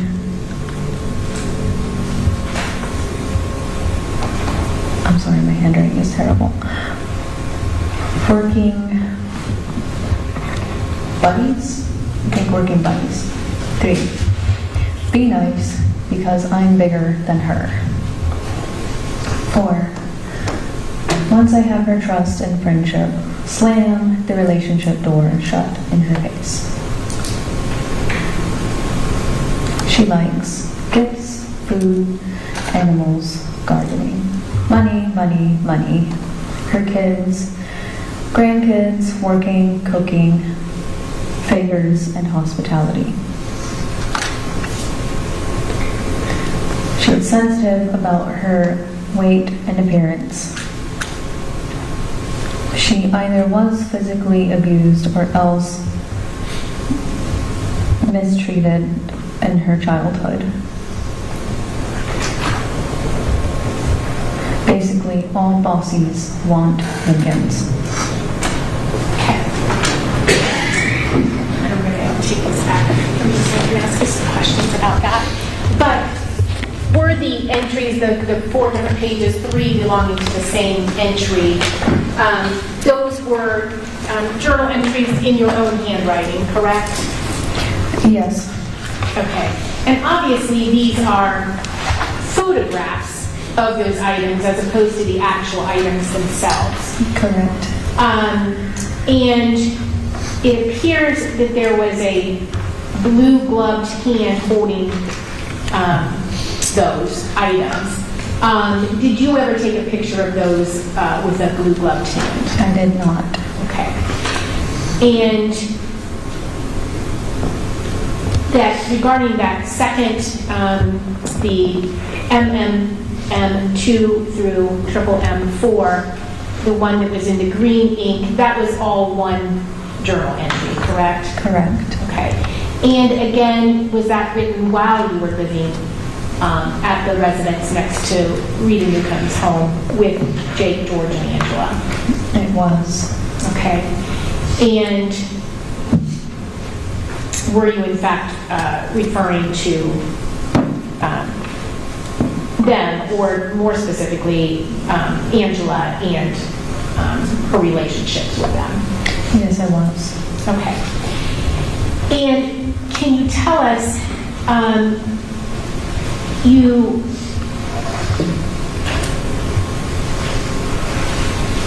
talked about, she believes me to be a replica of Tabby and treats me as such. She has insinuated several times that she expects me to poison her. Can you tell us who is Tabby? To my knowledge, Tabby was Tabitha, and she was George's either wife or ex-wife. I'm not sure which. Okay. And what made you say that she believes you to be a replica of Tabby and treats you as such?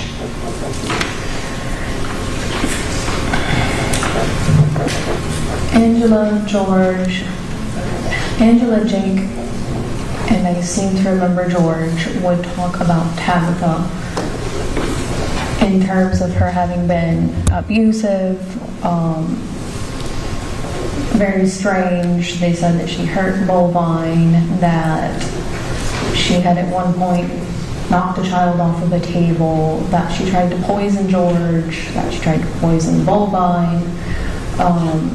They made very crazy claims about her, and the longer I stayed in that house, I noticed they were making the same claims about me. They meaning Angela, and then others picked up the tail. Okay.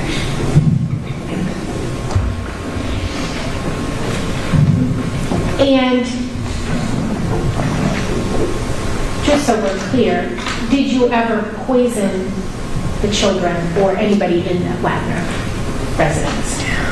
I certainly never did.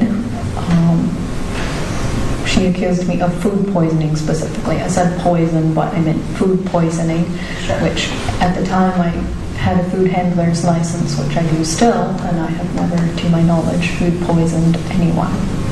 Okay. And did you ever touch Sophia inappropriately? I did not.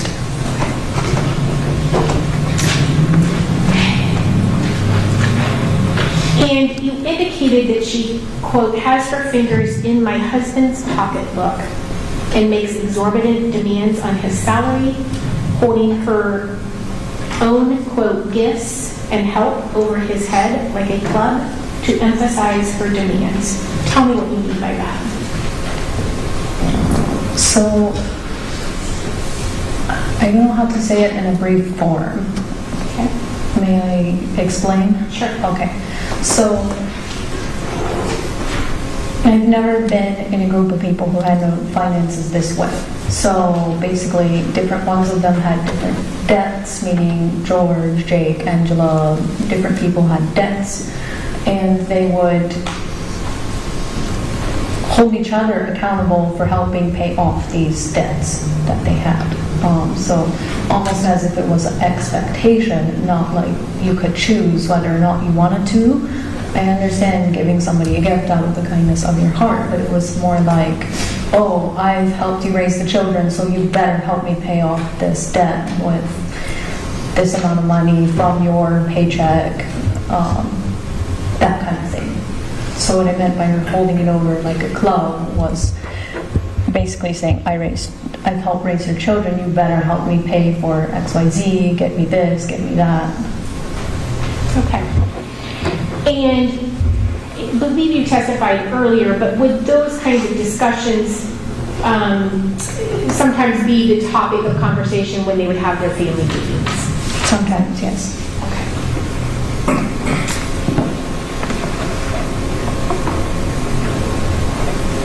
And you indicated that she has more say over my life right now than I do because she controls my husband through his child. What do you mean by that?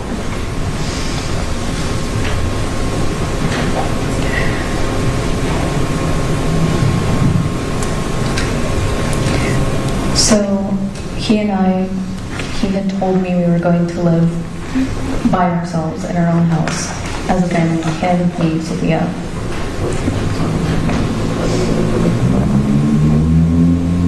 But she would say that Sophie needed this, Sophie needed that, that she needed to be with her, that Sophie wasn't comfortable, that Sophie didn't like me. Like, she would make these statements about what Sophie was feeling, and she would say that because of her alleged understanding of Sophia's character and needs, etc., that we couldn't do this or we couldn't do that. So we couldn't have a house of our own, or we couldn't take a trip, or I couldn't go see my family because of Sophia. So that's what I mean. Okay.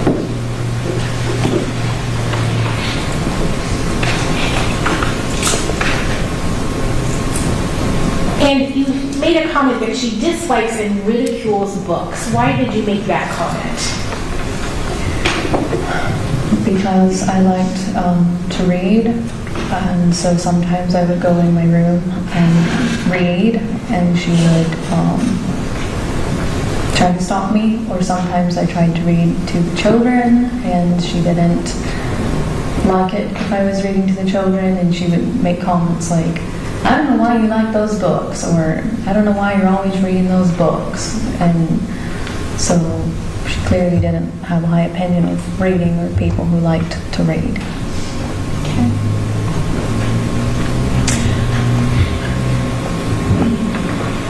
You indicated that your husband would listen to her far better than to you because she's raised his daughter thus far. Why did you say that?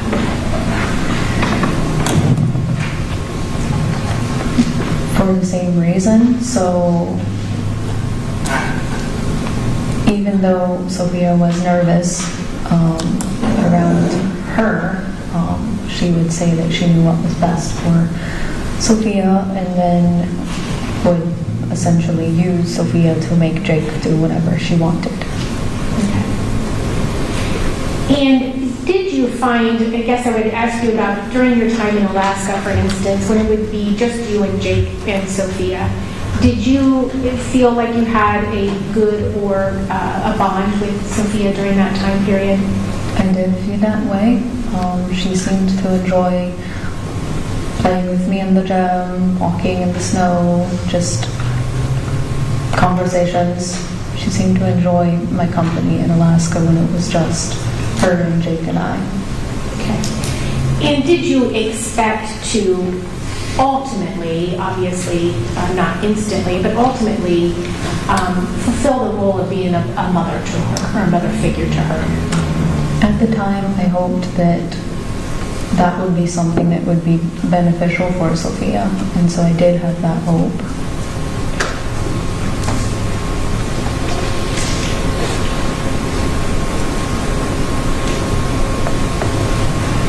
And you say in here that she's repeatedly declared that she will see to it that Sophie will always prefer to be with her and never accept you as her mama. Are those things she actually said to you? Yes.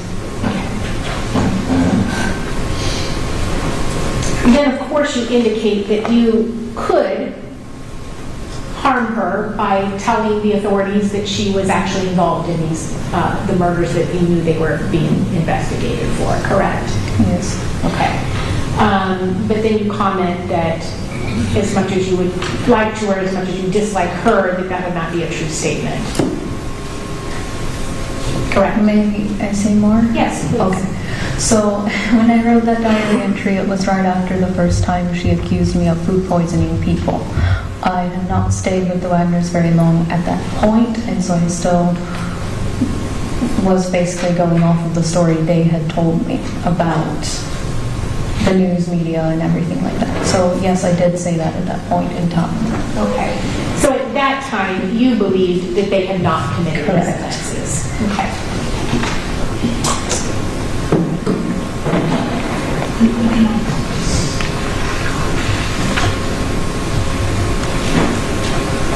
You indicated that she keeps tabs on you, always watching and listening to see where I am.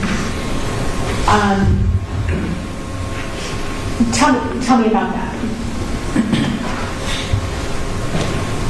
So she didn't like it if I would close a door, any door, including the restroom door.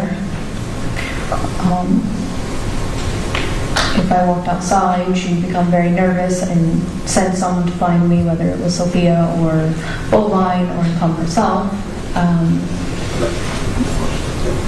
She didn't like it if I was out of sight of her. She always wanted to be within her sight lines. No privacy. So describe for us what your daily existence was like in the home, especially when Jake and George were away. When Jake and George were away, she would leave me alone most of the time. Didn't seem to want to really interact with me, except to know where I was all the time.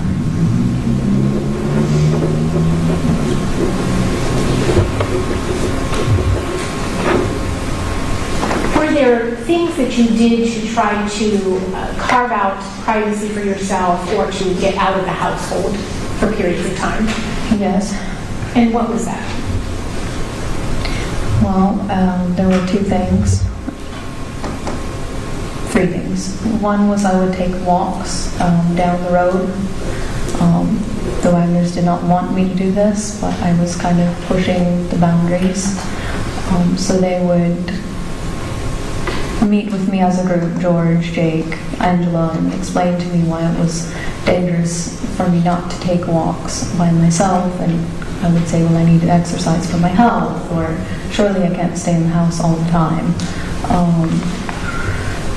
And so I would take walks down the road, sometimes to the cemetery because they were afraid of the cemetery, and sometimes to the library as a way of getting a little bit of privacy.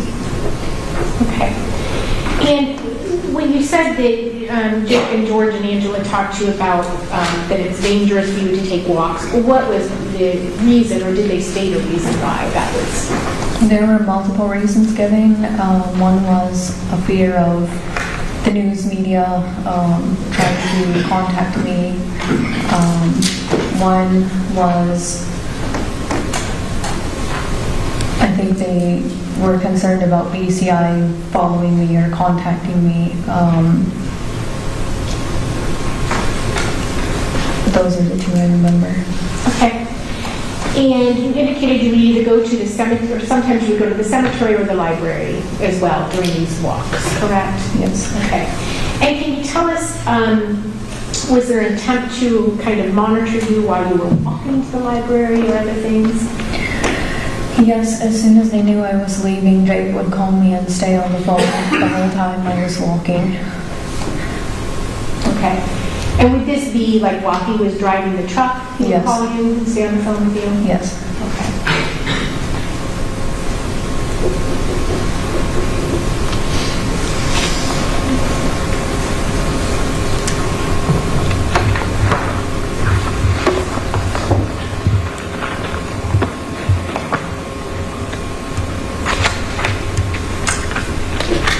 In your first journal entry, the one that was just a paragraph long, you indicate that even the most private of all human doings are open for discussion and comment in this family.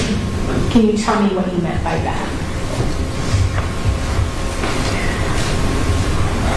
Well, sometimes I was asked whether or not Jake and I had had sex, or if we were.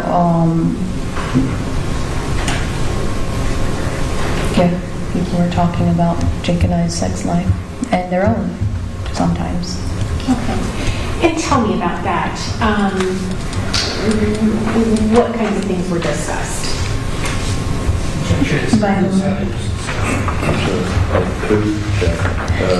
Maybe we need to Okay. have some foundation for this.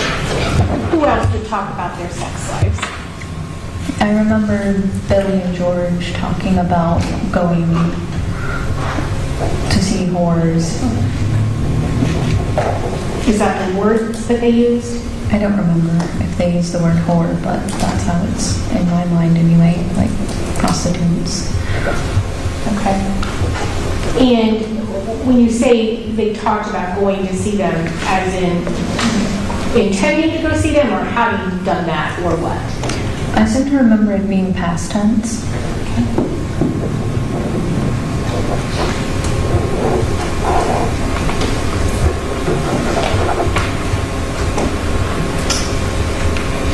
And is having those kinds of conversations with you and in front of you, was that something that you had experienced before living with the Wagners? I had not experienced that before.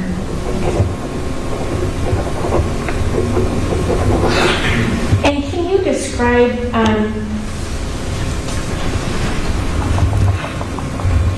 to us, you talk about, well, here you say there's constantly yelling and hitting. Talk to me about that. Who is yelling? Who is hitting? So the yelling would be George, Angela, and Billy.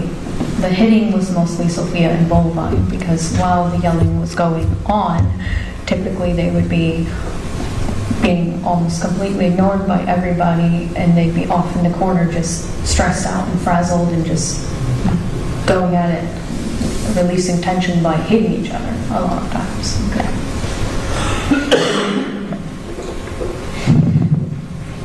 And when you say constantly, was that a common or a recurring thing where they would be yelling? I feel like anytime people were all in the same place together, there would be yelling.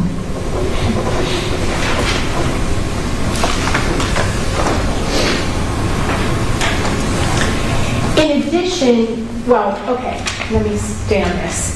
So you indicated that Jake and George and Angela confronted you about these items that we just reviewed in State's Exhibit M through 444. Is that correct? Were these the items that they had confronted you about? Yes.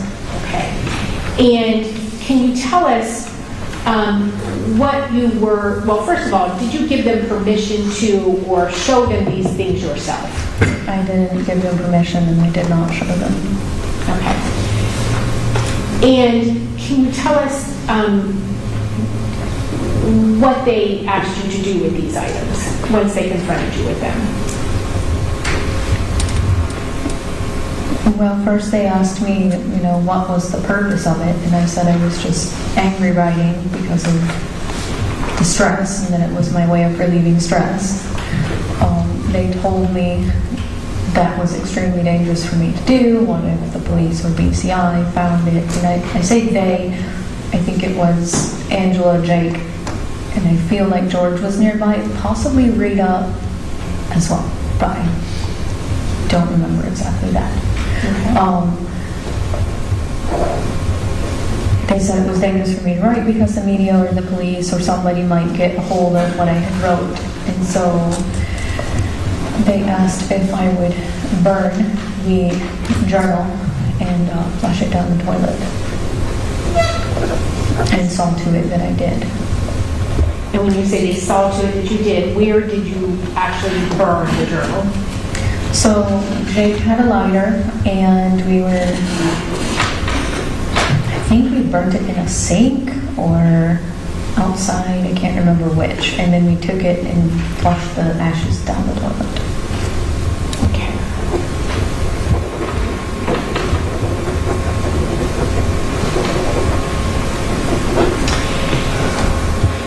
Okay, so they confront you about these things. Did you also come to learn that they had other items of yours, other personal items of yours? Or personal documents, I should say. I was not aware that they had my personal documents. I highly suspected that they had my personal documents because a bag of mine was lost in transit between Alaska and Ohio, which contained all of my personal documents. Okay.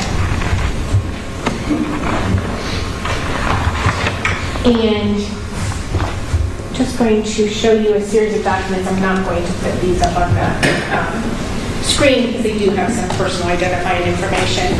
But showing you what's been marked as State's Exhibit M7. Can you tell me if you recognize that? Yes, I recognize this. And what is that? It's an application for a Social Security card. Okay. And was that as a result of your name change, as a result of marrying Jake? It was both as a result of the name change and as a result of having lost the actual card through loss of that bag. Okay. And then State's Exhibit M8.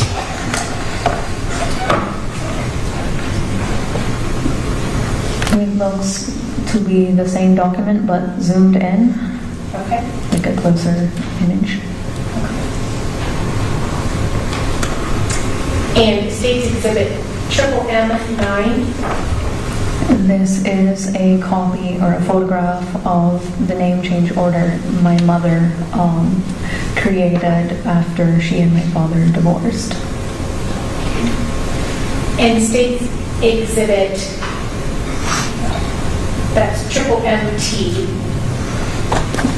This is a photograph of the marriage certificate between Jake and I. Okay. And can you tell us what date you were married? March 24th, 2018. Okay. On which one? Triple M10. Regarding the first items that I provided to you, your Social Security application and the name change of your mother's, were those items that had been in your personal effects in that bag that you talked about that got lost in transit from Alaska to, Missouri and then Ohio? The name change order was, the marriage certificate was in the bag. The application for the Social Security card was not in that bag, as far as I recall. Okay. Again, did you give any of those personal items to the Wagners? Not that I remember. It is possible that Jake had them to transport back and forth between the post office at one point. Okay. But I seem to remember being there when that happened, so. Okay. And you already testified that on your wedding night, Jake asked for all of that some of that information, correct? Yes, At that time, did you give him documents or just the information? just the information. Okay.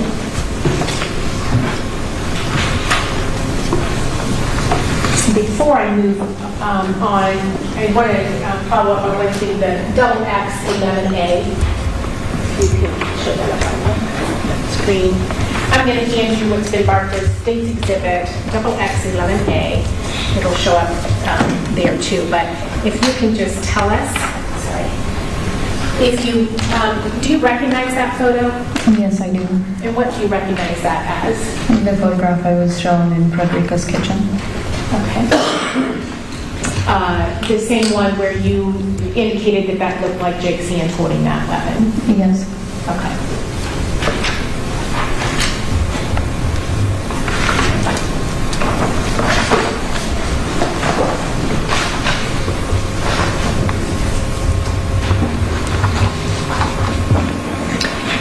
You've been referring to an individual by the name of Rita Newcomb. Do you know who she is in relation to the Wagners? I was told she was Angela's mother. Okay. And are you aware of who else lived at that residence? Chris and Randa and Granny B. Okay.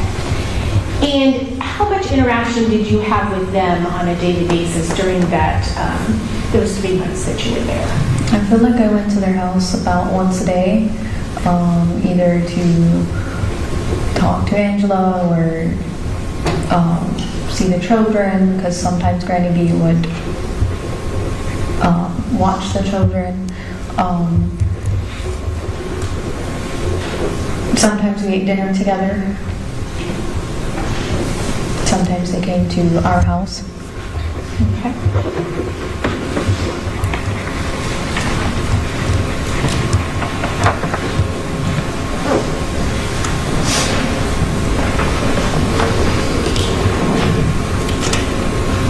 You indicated during these family meetings that you would not be a part of them. Did Jake ever tell you if you would ever become a part of them? He once told me that if they came to trust me, perhaps I would be invited to the meetings. You know, if I did what they wanted me to, and his mom came to trust me, and that maybe someday I'd be invited.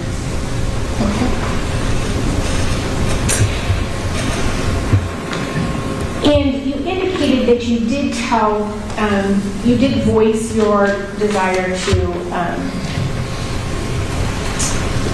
for you and Jake and Sophia to have your own place to Jake, even after you were back in Ohio, correct? Yes.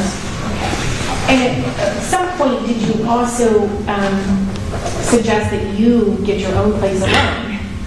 Yes, so when George and Angela said they weren't comfortable with my being around, I said, well, perhaps it would be better for everybody if I had my own living space, whether that was rented or staying with somebody else or my own house, just to put distance between us. And I remember at one point also mentioning that I was in over my head with all of this legal, political, news-related things, and that perhaps it would be better for everybody if I was secluded somewhere where I wouldn't cause so much trouble. Okay. And do you recall if that also became the topic of one of the family meetings? If that was discussed, of you living someplace else? We did discuss it, yes. Okay. During the time that you were living at that residence, did you ever know individuals to go see an attorney? I was aware of people going to see an attorney. Okay. And who specifically were you aware of doing that? Well, Jake once brought me to see an attorney in the town nearby, I forget the name, and I knew that Angela went, and I was of the impression that Angela and George went together on a different occasion.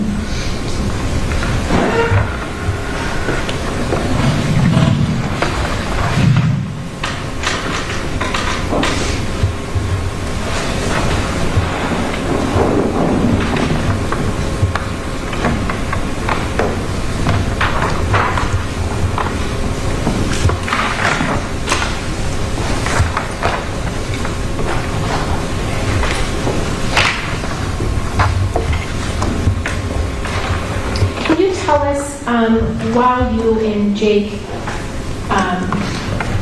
while you were still living there, and during the, when he was driving and such, would you have conversations with him about the Bible, and would you read passages to him and such during that time? Yes, so Jake had asked me to read the Bible to him while he was over the road. He said it was because he wanted to get to know God better.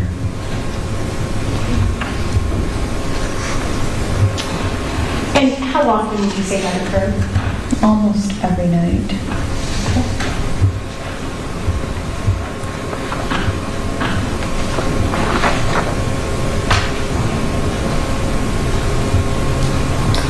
You indicated that on your wedding night, Jake had indicated that you should cut off contact with your family. Was there ever a time where he told you what would happen if one of them showed up at your house? Yes. And what did he say? He said that he would kill them.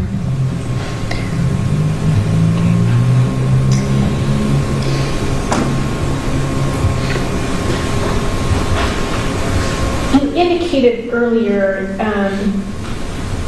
well, I guess I should ask you how you would describe the way that they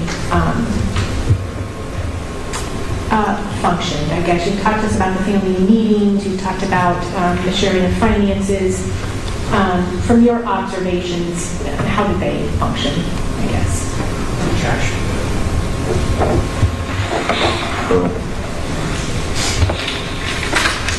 The basis for knowledge. Okay. Yes, the things you had interacted with, the knowledge before you get into what it was, almost sustained objection.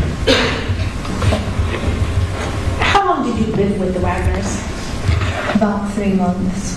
Okay. And were you able to observe the way they interacted with each other and the way they functioned as a family? Yes. Okay, and can you describe that to us? So Jake explained to me that, and I observed this also, that they decided periodically who would make decisions. And that at this specific time, it was Angela making the decisions, but he said in the past he had, and that at one point George had, and he said that, if I lived with them long enough and became trusted, at some point I would be making the decisions. Okay. And can you tell us what kinds of things, did you observe them to do things together? So what kinds of things, both inside the home or outside the home, I guess? So anytime anytime George, Angela, Jake, the kids went somewhere, usually someone else will go along. So people didn't usually go anywhere by themselves. The exception being George. George went some places by himself.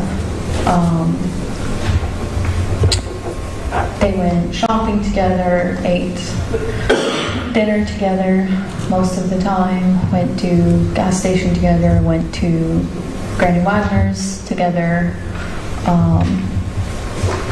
went on drives together, went to Walmart together. I don't know what else people do. Okay. And when you said they would go to the Flying W together, what kinds of things would they do out there? So typically when we would all go to the Flying W, it would be Angela, Bowline, Sophie, me, Jake, George. We would drive to the Flying W. Sometimes George and Jake would do target practice, and sometimes we would go fishing in the pond. Usually we ate dinner at the Flying W. Sometimes we would look at the horses, the pigs, and we would go out in the land, riding around in four-wheelers, especially down to this certain valley. We went to this certain valley kind of a lot, if I remember. Okay. And you indicated that sometimes George would do stuff by himself. Do you remember him doing things late at night? I do. I remember hearing his truck coming kind of at all times of the night, and I would hear him coming. And I say hear him coming because I would hear his voice, or he'd go to his bedroom. Sometimes I would see him coming in and out at night. Okay. And what time of night are you talking about? Between, I want to say 11 p.m. and maybe 2, 3, 4 a.m. Okay. Just depend on the night. Okay.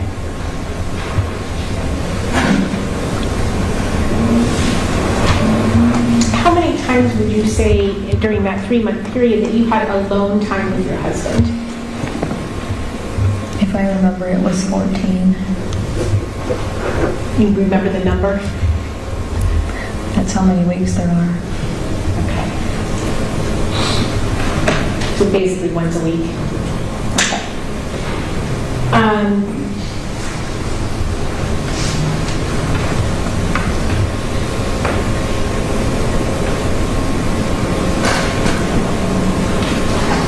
Do you know what the children, Sophia Bowline, call Angela? Should I answer? Yes. They call her Annie, or Annie Mommy, one of the two.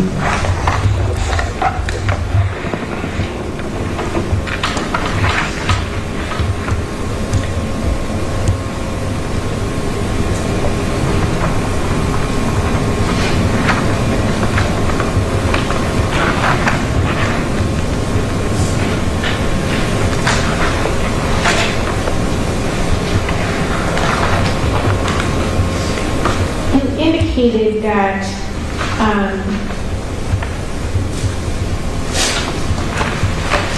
after the confrontation where Jake and Angela confronted you in the kitchen and you were threatened with what would happen if they ever learned that you had in fact done the things they were suggesting you had done, that you started making plans to leave, correct? Yes. And can you tell us how did you go about getting away from that? So one thing is I didn't want to shake the boat, so I did anything that I was requested to do.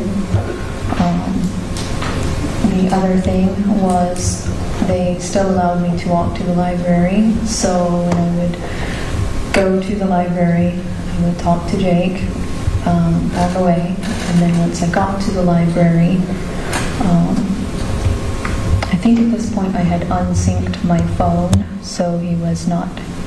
I unsynced my phone immediately after the threat, so he wasn't able to explicitly see all of my calls at this point. So after I would get to the library, I would pretend like I was, in the library and couldn't talk on the phone, and then I would call people that I knew, asking for help and trying to arrange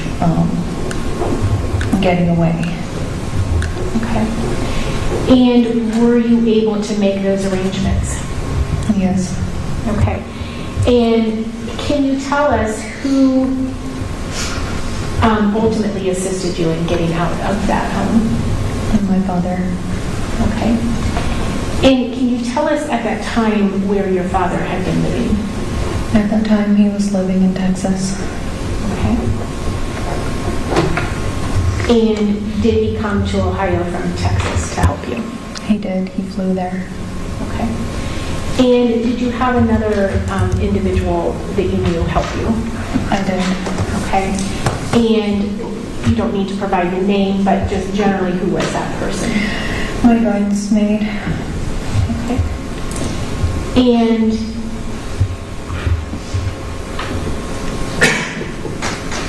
can you tell us how you indicated that at one point you were talking and upon knowing that George and Angela weren't comfortable with you being in the home, you suggested maybe it'd be good if I just get out. Did you continue to try to have those kinds of conversations so that they would be okay with you leaving, so to speak? Yes, I did. Okay.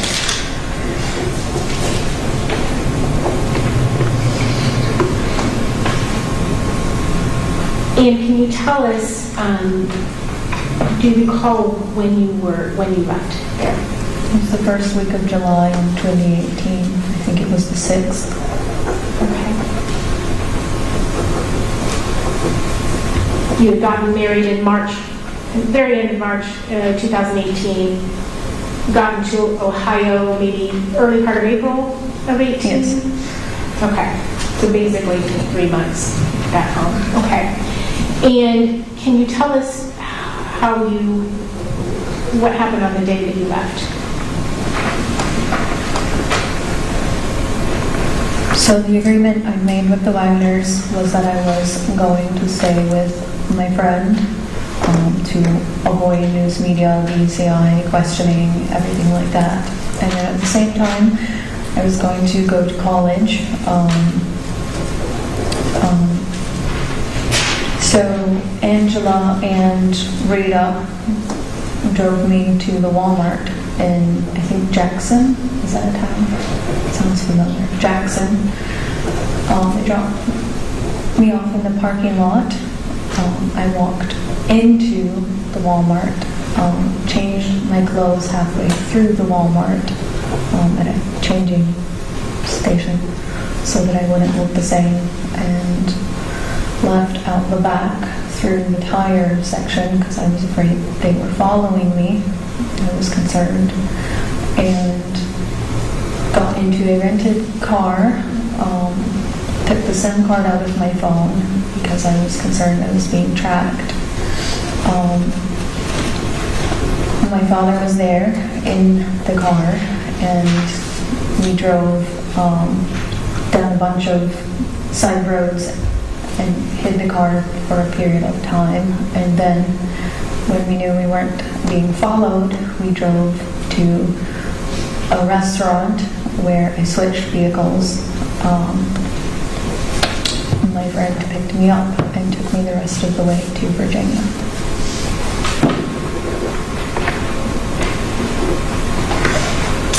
So they knew that you were leaving, but you didn't want them to be able to follow you and know exactly where you were going, correct?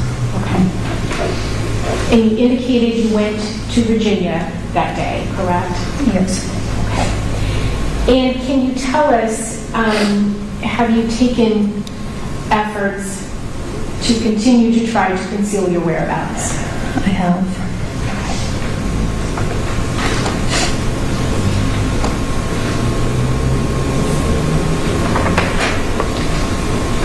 At some point after you left that residence, well, if you can tell us, did you continue to have contact with Jake or any members of his family after that day that you left?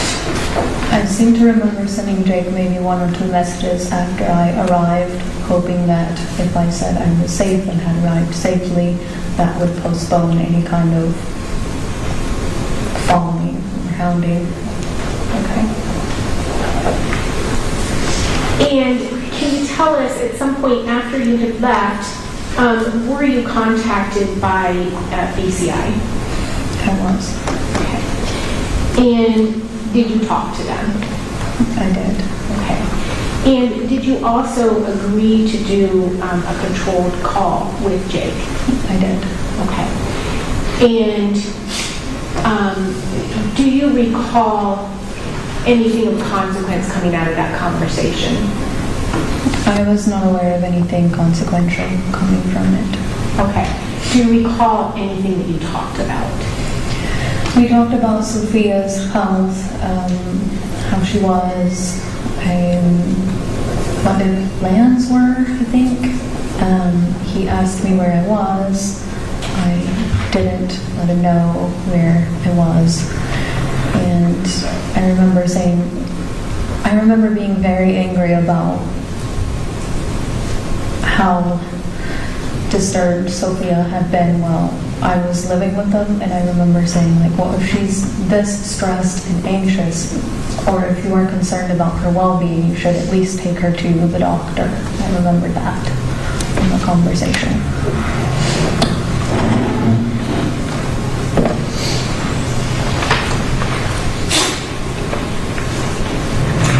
And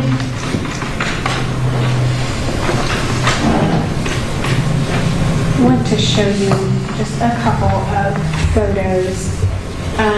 State Exhibit Triple M Gold. And this does have images of minors in it, so if you could not publish that, please.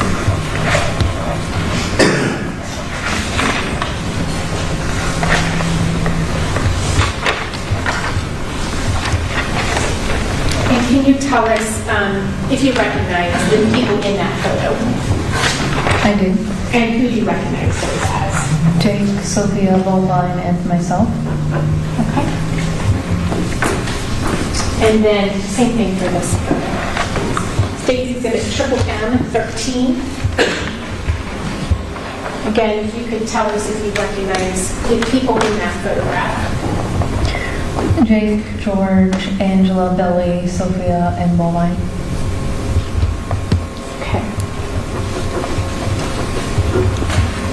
And where were those photos taken? Looks like a tree on Granny Wagner's property. Okay. And that would have been sometime during the 3 months that you were living with them, correct? Yes. Okay. And Ms. Armour, can you tell us if you ultimately got divorced from Jake Wagner? I did. Okay. And was that something that you initiated? It was.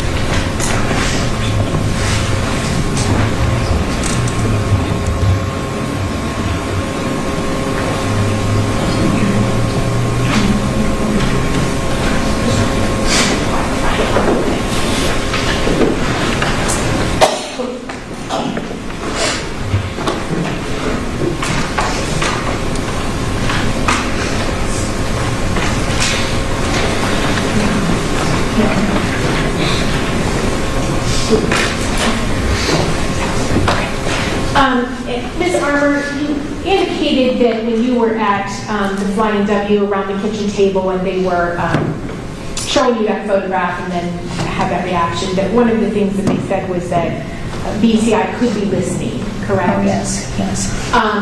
Was that the only time that they talked about the fear of possibly being listened to? No, they seemed, multiple comments were made at home. When I say at home, I mean in the house next to Rita Newcomb's, about BCI listening, or even outside, they would make comments about BCI listening, and that we need to be careful what we were saying because BCI might be listening. Okay. Any further questions for this witness at this time, Your Honor?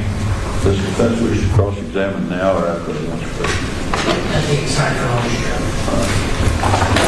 So we were taking a lunch recess.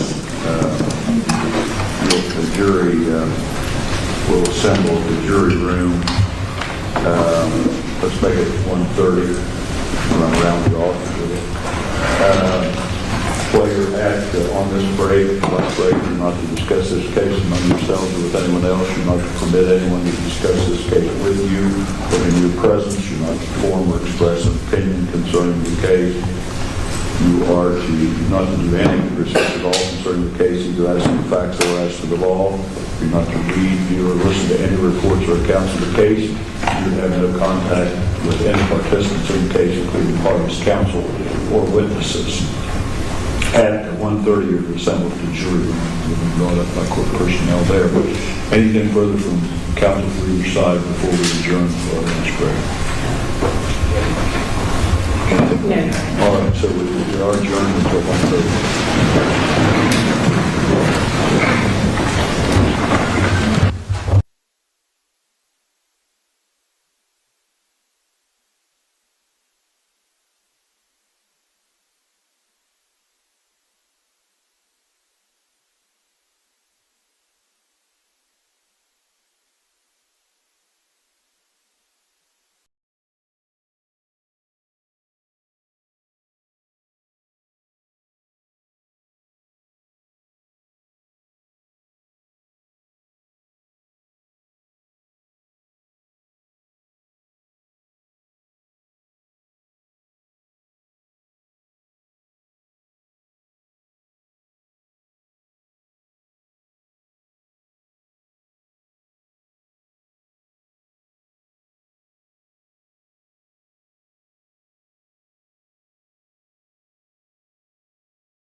Oklahoma, age 3 to 4. Okay. Texas, 4 until 6 in one location, and then in another location, 6 until 13. Okay. And then you moved to Tennessee, Yes, and you stayed there till you were 21, yes. and then at that point you moved up to Alaska. Moved to Texas briefly for a few months, and then to Alaska. Okay. Do you know why your family moved so often when you were young? My father was in the military. That explains it. So you were a child of the military, so to speak. To a degree. To a degree. Okay. And are you employed right now? Yes. What type of work do you do? Service work. Okay. I also understand that you like to make videos and post them on the internet. Is that accurate? I have posted videos. I would not say that I particularly like it, per se. Okay, you've done it several times, right? I have. All right. And what topics do you discuss in these videos? I'm sorry. Typically Christianity. All right. Have you talked about your experience with the Wagner family? Once or twice, I believe so. Okay. And please correct me if I say anything wrong, but you seem to be a very religious woman. Is that fair to say? That's a fair statement. All right. And you've had this religious, I don't care about your personal beliefs, but you've been a very religious person most of your life. Is that fair to say? I would say from the age 22 until now. 22 until now. Okay. What about your childhood? I believe you said you were raised at least for a period of time in the Amish or Mennonite community. Is that right? Yes. Okay. Where was that? Which state? So from the age of 6 until 13, my family were in very close relationship with a Amish Mennonite family. And then after that point, we moved to Tennessee, where my family lived in a Old Order Mennonite community. Okay. And explain to someone like me who unfortunately doesn't know a lot about the Mennonite community, what is that experience like? I'm not sure what you mean. Well, could you describe your daily activities in the Mennonite community? Gardening, baking, making clothing, animal husbandry, agricultural. Okay. Is it kind of a rural upbringing? Yes. All right. Kind of a tight-knit community, is that fair to say? I would say the actual Amish Mennonite community is tight-knit. Okay. Is that what you experienced? Yes. And so your educational background was kind of limited in that situation. Is that fair to say? Yes. And can you just describe what your educational background was at that point in time? And the point that I was in Tennessee, Yes. I was home educated. And who did the homeschooling? My mother. Okay. But you wanted further education, correct? Yes. All right. And that eventually led you to Alaska. Is that right? Yes. All right. And correct me if I'm wrong, but with respect to your religious beliefs, you kind of looked at different types or different types of faith throughout your life. Is that fair to say? That is true. And could you just explain that briefly? I spent a period of my life reading all the books I could get my hands on various types of religion, ranging from Eastern religions, Hinduism, Buddhism, Orthodoxy, Catholicism, Lutheranism, history of the churches in general in the world, I would say. You're very much a bookworm, as I understand. I do like to read.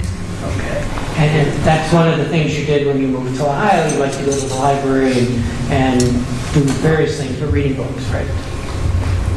Yes.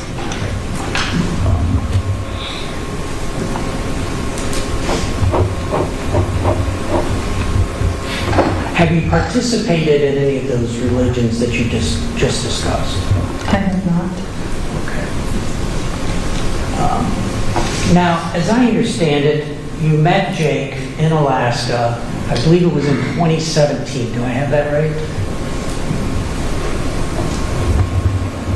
Yes. All right. And you had already lived in Alaska for about 1 year. Is that correct? I don't believe that's correct. Okay. How long had you lived in Alaska before you met Jake, approximately? From November of 2016 until June of 2017, I believe it was, until I met him. So a period of months. A period of months. Okay. And you met him at a church in the Kenai Peninsula, correct? Yes. And did you go to that church alone or with your friends, or how was it you picked that particular church? I went to that church with my friends. Okay, did they know about it and say, hey, why don't you come along with us, or how did that? Because I was renting a room with them, it was convenient for me to attend church with them. Sure. And is that church, it sounds like it's something you enjoyed. It wasn't unenjoyable. All right. I mean, you participated in various activities. I enjoyed the choir.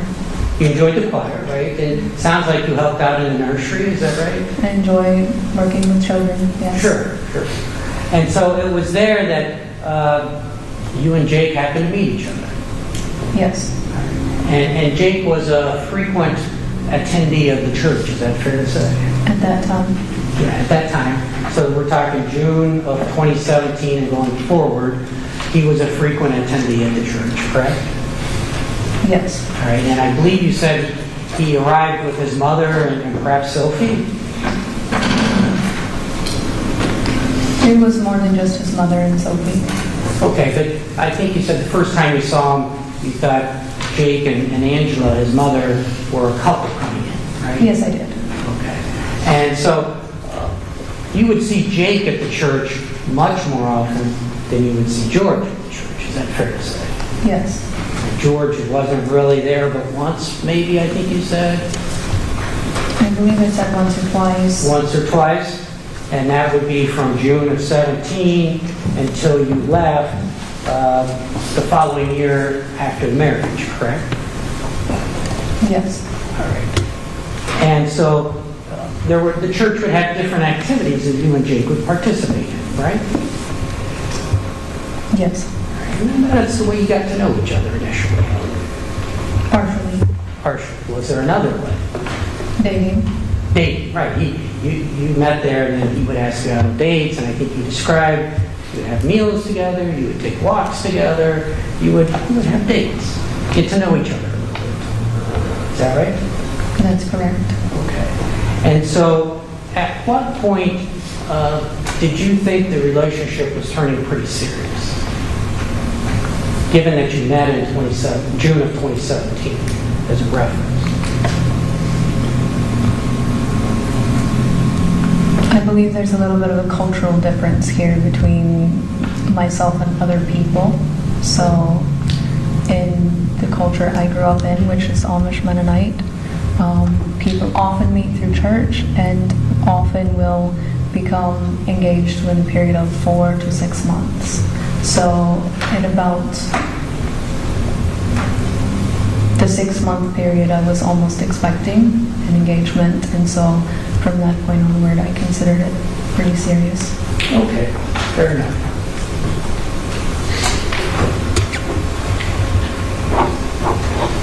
Now, during this time you were dating Jake, did you ever visit his family at the home they had there in Alaska? I only recall visiting the home twice. Okay, can you tell us, do you remember the first time approximately? Or what the event was or anything? It was around the time Jake asked me to marry him, and I went and met the family at their home. Okay. And was there a dinner, or was it just stopping by to say hello, or? We didn't have dinner that I recall. I believe it was stopping by to say hello. All right. And had you ever talked to any of his family members on the phone or through Facebook or anything like that before that first meeting?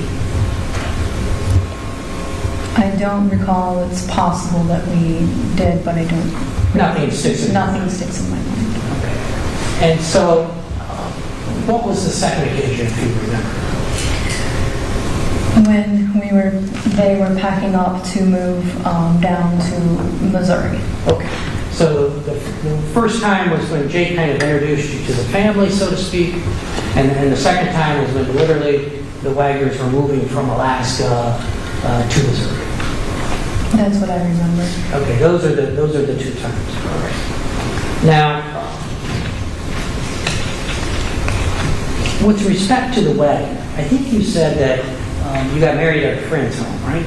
Yes. Is that the friend that you were living with at the time? No. No. It was somebody else. Okay. But a friend that's a former law enforcement officer, do I have this right, is the one who conducted the ceremony? Yes, because he's also has been a pastor at times. Of course. He does more than one thing. Did you ever enter into any counseling before the marriage that sometimes people enter into before they get married? Yes. Was it ever recommended to you that perhaps you shouldn't marry Jake? No. That was not recommended to you by anybody? Not that I remember. Fair enough. Now, it seems, please correct me if I say anything wrong here, but have you suffered a brain injury at some point? Not a brain injury. Okay. Brain damage. I'm sorry, brain damage. Can you explain that, what the circumstances were? I don't mean to pry too much, but just generally what the circumstances were. So, according to my neurosurgeon, neuro doctor, I suffered sudden, unprecedented cellular death in my right prefrontal cortex. In your right prefrontal cortex. Yes. So that's the right front part of your brain? Yes. All right. And do you know when that took place? January of 2020. January of 2020? Yes. And I assume that was quite a traumatic event. I think trauma is the wrong word for that. Okay, what is the correct word? So a brain injury would have trauma. Brain damage does not have trauma. Okay. Did it affect your ability to remember things? Only names a little bit, but that's come back. Okay. You're recovering from it? Yes. Okay. Are you on any medication or therapy or anything like that? No, there was no medication or therapy needed. Okay. Were you hospitalized for this brain injury? I was not, because it was at the very beginning of COVID-19. The hospital considered it to be safer for me to recover at home.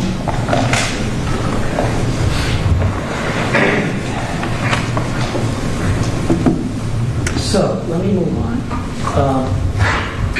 You move to Alaska and you meet Jake, and he proposes to you, and you accept, correct? Correct. And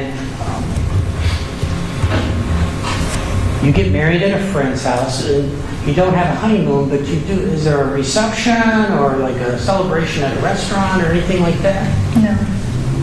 So what do you do immediately after the wedding? Jake and I went to the hotel. Okay, so you had a room in Alaska? We rented a room in a hotel. Okay. Was that for 1 day, 2 days, 3 days? One night. 1 night. And then how quickly after that did you, did the Wagners leave from Missouri? It was my understanding that they left the following morning. Okay, so you had the wedding, you and Jake go to a hotel, and then the next morning, George and the rest of his family leave from Missouri, correct? That's my understanding. That's your understanding. And you did not leave with them, obviously. You're at the hotel with Jake, right? He brought me home. He brought you home. But the plan was for you to fly to Missouri because you had a problem with your passport. Is that right? That was the plan we resolved on. Okay.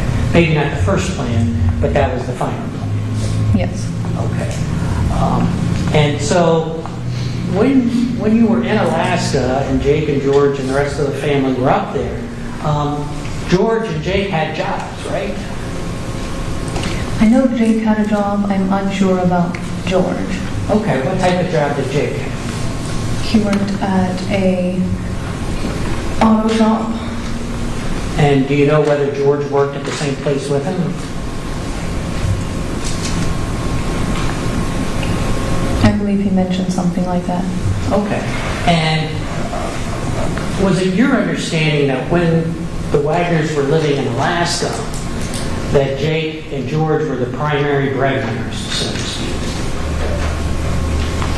It was my understanding that Jake was. I'm not sure about George.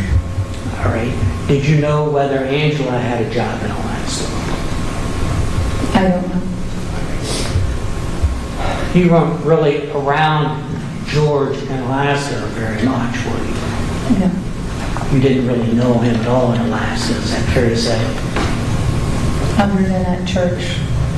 That once or twice you saw him at church? Yeah. And did you have long conversations with him at the church? No.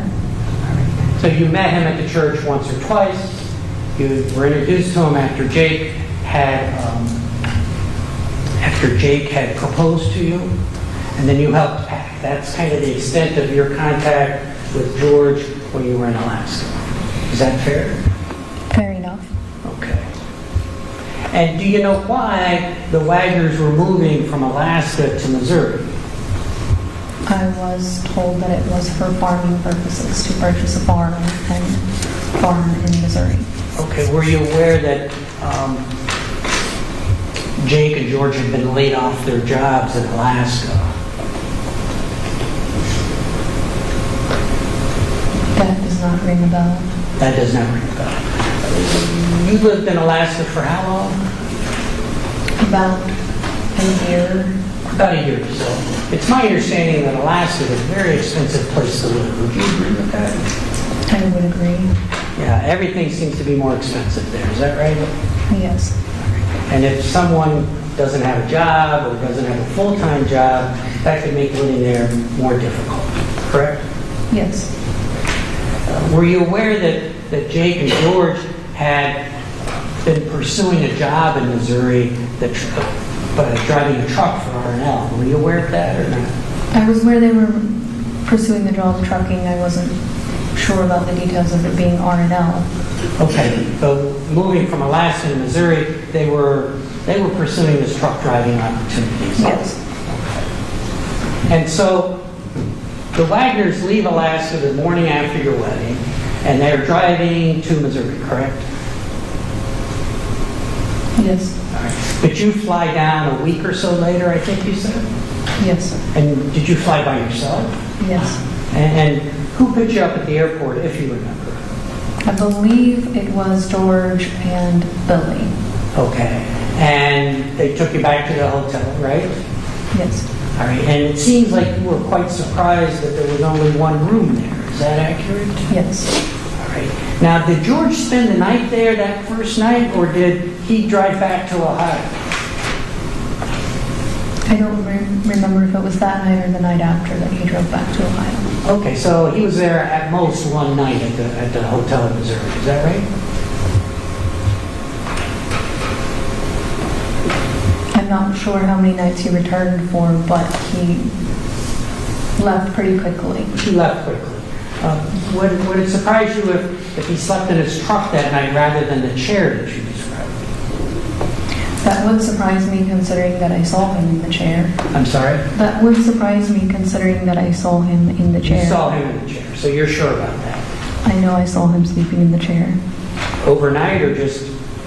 At night. Okay, fair enough. Now, he left, he went to Ohio, right, with his father? He left with his father regarding going to Ohio or not. I wasn't there. But that's your understanding. That was my understanding. And he was gone how long before he returned to Missouri? If you know. A period of 1 to 2 days. All right. And during that time frame, that's when you and Jake and Angela, and I assume the children, were looking for a place to live. Yes. And when George returned to Missouri, he made it pretty clear, didn't he, that he's going back to Ohio and he's going to take his son with him. And if anybody else wanted to come, that was fine, but he was going back to Ohio. I do remember that conversation. Okay. Do you remember that Angela and Jake did not want to go back to Ohio?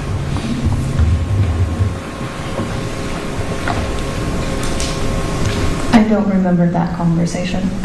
There were certainly conversations amongst various members of the Wagner family that you were not a part of. Is that fair to say? That's true. And these family meetings you have described, you were not present for everything that was said in any of them. Is that right?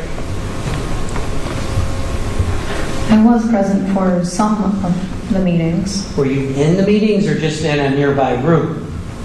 Have you been in the house? Are you talking about the one in Southwest? Yes. Yes, I've been in that. So the meetings were in the kitchen? Yes. And there's no divider between the kitchen and the living room. Right, it's a small house. We could agree on that, right? Arguably, the kitchen and the living room are the same room, considering there is no separation between the two. So, though I was in the living room, I was also in the kitchen, so to speak. Okay, I understand what you're saying. And it was common in your experience, especially once you moved to Ohio, because that was really the first time you were ever around George and Angela and Billy very much, for sure. Is that right? That was when you moved to Ohio, is when you were around the family as a unit, so to speak. Yes. And it was certainly your experience, and correct me if I'm wrong, but this family argued and fought like cats and dogs in very loud voices. Is that right? Yes. And George would argue with his mom in a very loud voice often. Is that right? Yes. And he would do the same thing with Jake. Isn't that true? Yes. And that's something you simply were not used to. Is that fair?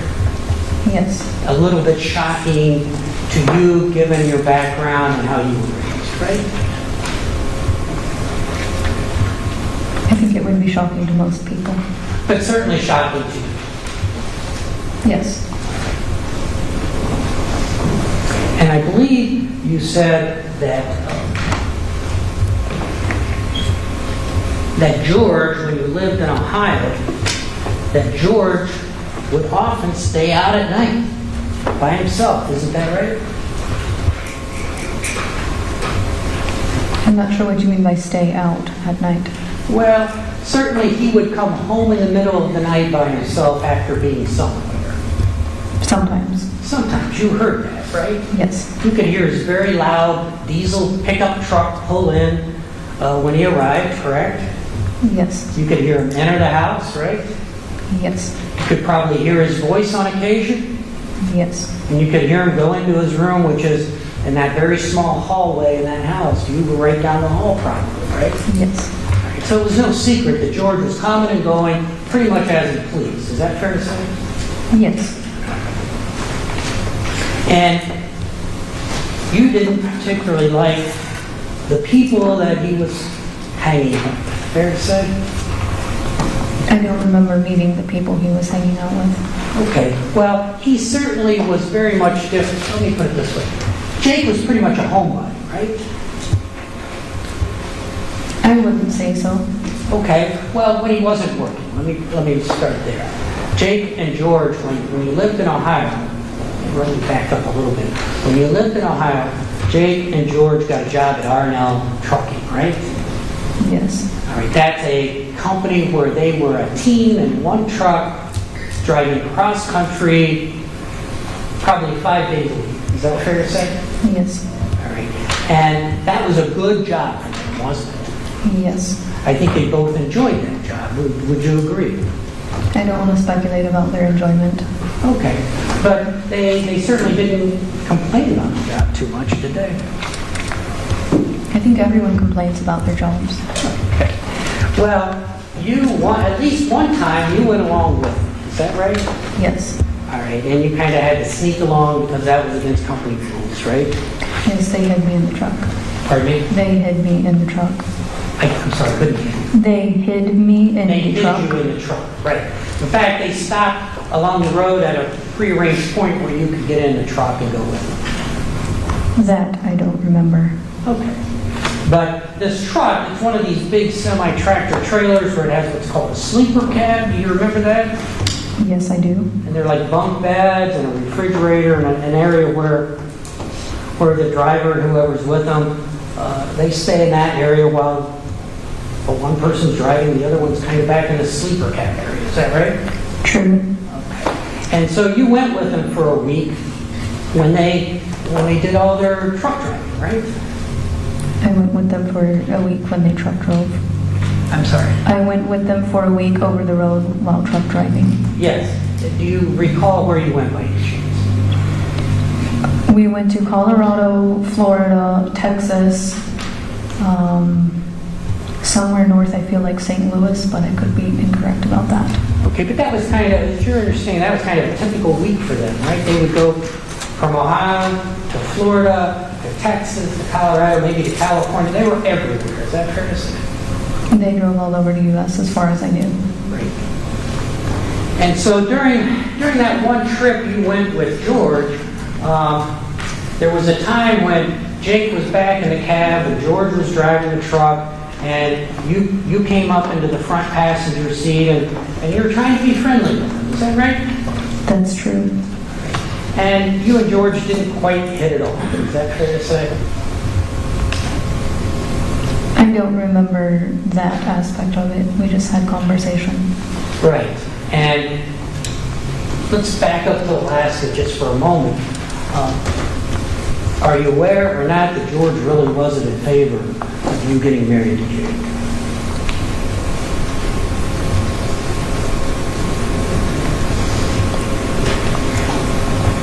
That is very fuzzy. I'm not quite sure. Okay. It wouldn't surprise you if George was not in favor of you getting married to Jake at that point in time. Is that right or not? I don't remember hearing that. But this one trip you had with George and Jake when they were driving all over the country, you tried to be friendly and he just wasn't interested in forming a close friendship. Is that fair to say? I feel like he talked a fair amount and seemed conversational. Conversational. Let's talk about the conversations a little bit that you would have. Now, you talked a little bit about your background in general, your religious background in particular. It seems Jake was a pretty religious guy too. That's something you might have had in common. Is that correct? I wouldn't say so. You didn't think Jake was a very religious person? No, Why do you say that? because he didn't know anything about it. Okay, what do you mean by that? Usually when people care about something, they learn about it. So he didn't know much about, Well, he professed Christianity, but seemed to know very little about it. he professed to know something, but you had studied that religion and others, at least had an interest in it, and then it's your experience that Jake really didn't know what he was talking about. Is that fair to say? When it came to religion. I would say he knew the basics. He knew the basics, kind of a superficial understanding. I'm not sure I would use the word superficial, but not a deep understanding. And these are conversations you would try to have with him, or you did have with him, in fact, because that's something you had in common, right? When he brought it up, we talked about it. Right, and I think you testified earlier that you would actually call him and read Bible passages to him, is that right? That is incorrect. Okay. What did I He would call me and request for me to read Bible passages to him. I see. So he would call you and ask you to read a Bible passage to him. Would you have a discussion about what it meant? No. You would simply just read it to him? Yes. He wouldn't have any questions or anything? No. Okay. Now, would you say Jake was a very educated person? I wouldn't say so. And what do you base that on?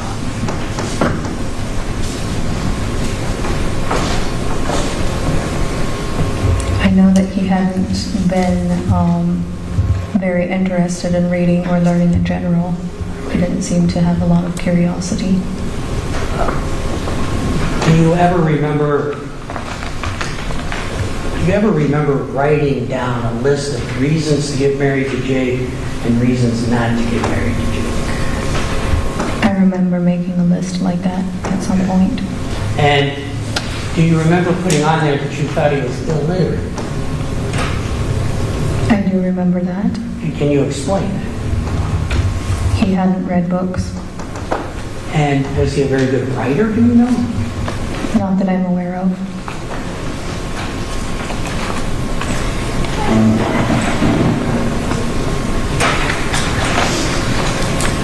And do you remember when you were writing that list, the pros and the cons of marrying Jake, that you thought his understanding of Christianity was limited? I seem to remember always thinking that his understanding of Christianity was fairly limited.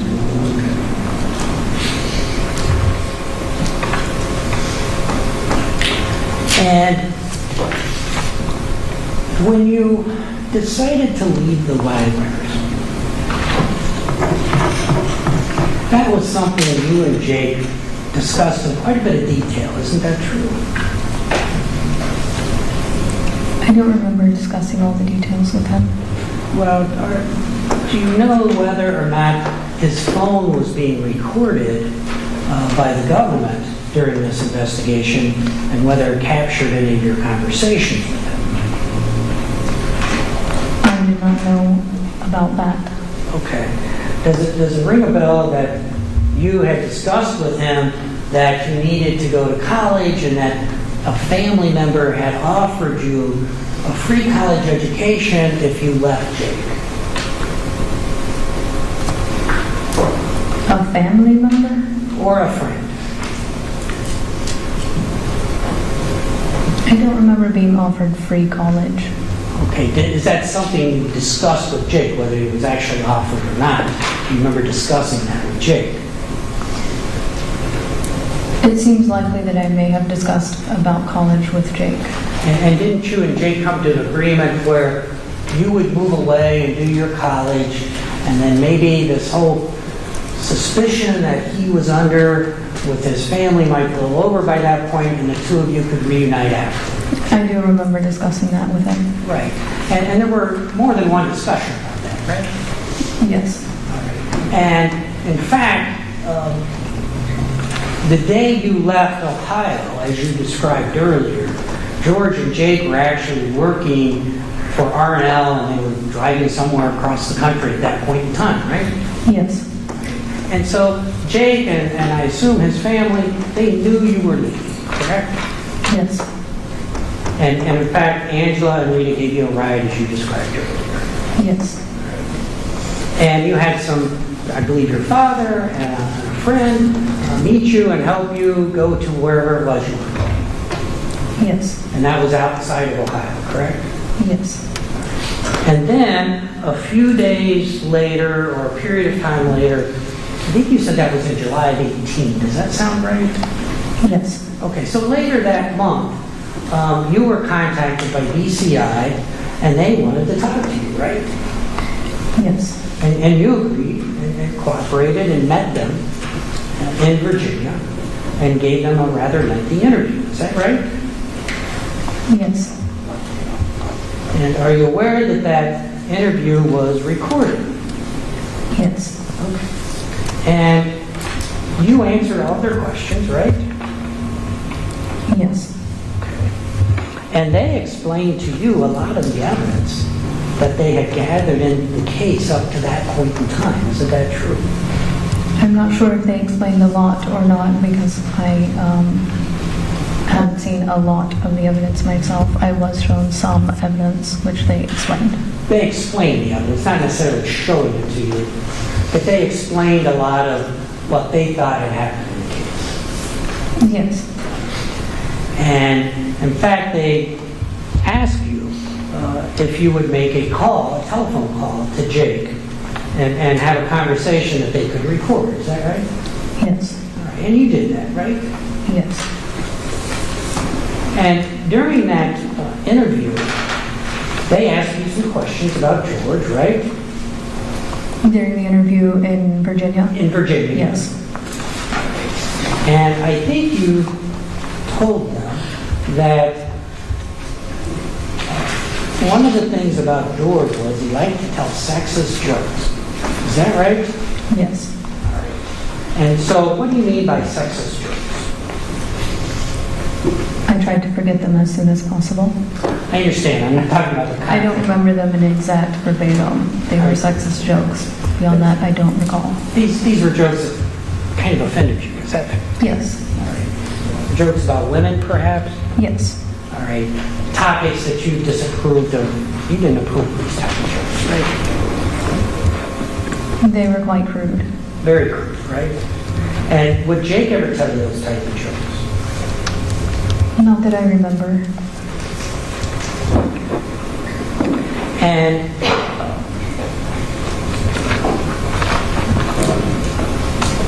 one of the things about George was that not only would he tell you these jokes, or say these jokes in your presence, I should say, not only would he say these jokes, but he said other things, and you came to an opinion that you thought he was kind of a blowhard. Is that fair to say? I would have to look up the definition of blowhard, but that sounds reasonable. Okay. He would say things he really didn't mean. Is that fair to say? Kind of blowing off steam. I'm not sure if he meant them or not. I don't want to infer his meaning. Okay. But he was much different from Jake in that manner, correct? They both became angry and said things while angry. Saying things while angry, whether they meant them or not, right? Again, I'm not sure that it's my place to determine whether they mean them or not. I understand, but you heard them, right? And let me ask you this.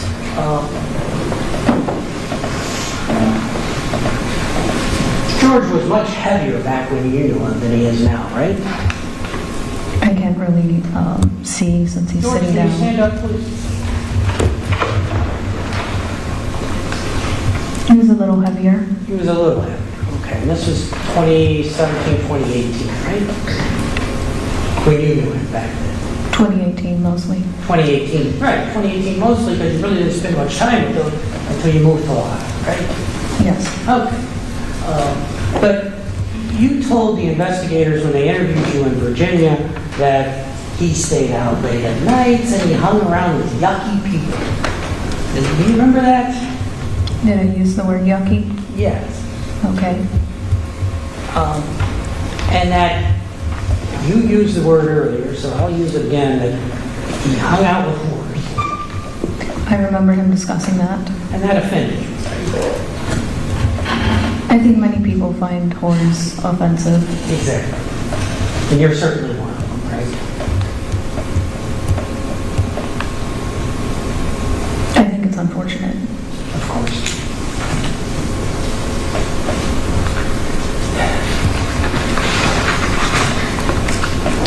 And when you talk to the officers in Virginia, they asked you, can you tell us about George? And I think you told him, he's not your kind of person. He seems like a sweet kind of guy, but not the kind of person I would feel safe around. Because of his confessed interest in whores and non-discriminate choices in that area, that would be my reason for not feeling comfortable with him. Definitely one of my reasons. Okay.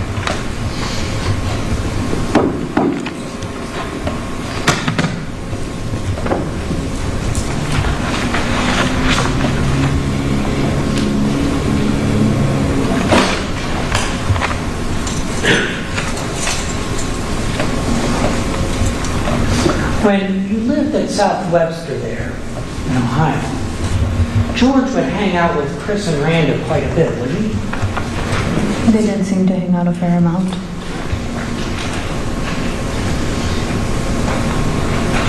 And it was your understanding that the family, when living in South Webster, would share the bills, correct? Yes. And when living in South Webster there, did Angela have a job that you know of? Not that I was aware of, And Billy was living over at the Flying W, right? to my knowledge. And he didn't have a job that you know of, right? Not that I know of. But George and Jake were working for R&L like 5 days a week, right? Yes. So you were spending most of your time at South Webster with Angela and the children, fair enough? Yes. And then when George and Jake would come home on the weekend, you would try to spend some time with Jake, right? Yes. And George was hanging out with Chris and Randa and maybe going out all hours of the night doing whatever George does. And also would go to all of the family gatherings. And go to the family gatherings, right, on the weekends. Now, speaking of the family gatherings, you identified a couple photos earlier. I just want to follow up with a question or two. You identified a photo, State's Exhibit M12, I think that is. This is a photo, showing this to you if I make it. You recognize that photo, correct? Yes. All right, that's you, Jake, and the two children, correct? Yes. And that's in the summer of, well, that's after you're married, right? 2018. 2018, that's in Ohio, right? Yes. And that's out at the Flying W, am I correct? Do you remember? It looks like the Flying W. I don't remember exactly where the picture was taken. All right. And so certainly the Flying W was kind of the Wagner family homestead, right? I assume so. Okay. How many times were you there, do you remember? Almost every weekend. Almost every weekend, a common place for the Wagner family to gather, right? Yes. They would fish there, is that right? Yes. Perhaps hunt? I never saw them hunting there. Okay. And the children certainly had a lot of room to run around and play, right? Yes. And you seem to be pretty happy in that photo. Is that accurate? It's a photo. People smile in photos. Okay. Well, you're in that photo, right? Yes. Were you happy at that time? I don't remember if I was particularly happy in that particular photo.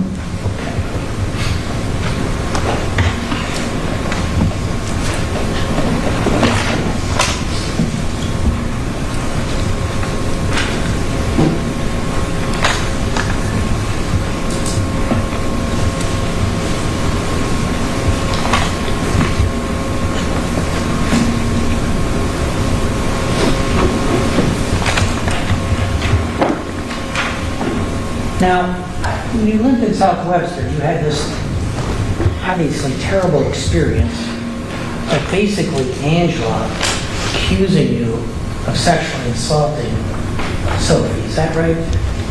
That's correct. And Jake brought this to your attention. Yes, with Angela in the room. With Angela in the room, right? And so you must have been horrified by this. Yes. And that caused you a great amount of concern as to what the heck am I doing living with these people if they think I'm abusing a child? Yes. And so that's when you started to plan that maybe this marriage just isn't going to work out.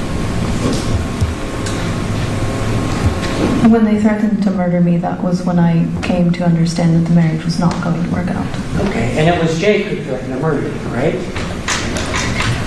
Jake threatened that he and his extended family would murder me. Right, but he's the one that spoke the words, right? He did. And that caused you to make a telephone call to the family you lived with in Alaska a short time before, right? Yes. All right, and you're like, help me here. My life has just been threatened. Is that right? Yes. All right, and Jake was in the room when that call was made? He was not. Okay, did you say earlier that You handed the phone to him so your friend in Alaska to talk to him? Yes, I brought the phone to him. You brought the phone to him. Okay, but he was, what, in the next room, correct? He was outside. He was outside. All right, and so your friend in Alaska that you trusted talked to Jake, and then once again talked to you, and kind of said, look, calm down, you're over-exaggerating. Is that fair to say or not? He thought that I had misunderstood the situation and said that I needed to calm down, basically. Okay, and that's obviously a friend that you cared for greatly. I trusted him at that time. Yes, you trusted him. He performed the wedding. You lived with his family, correct? I did. A former law enforcement officer. Yes.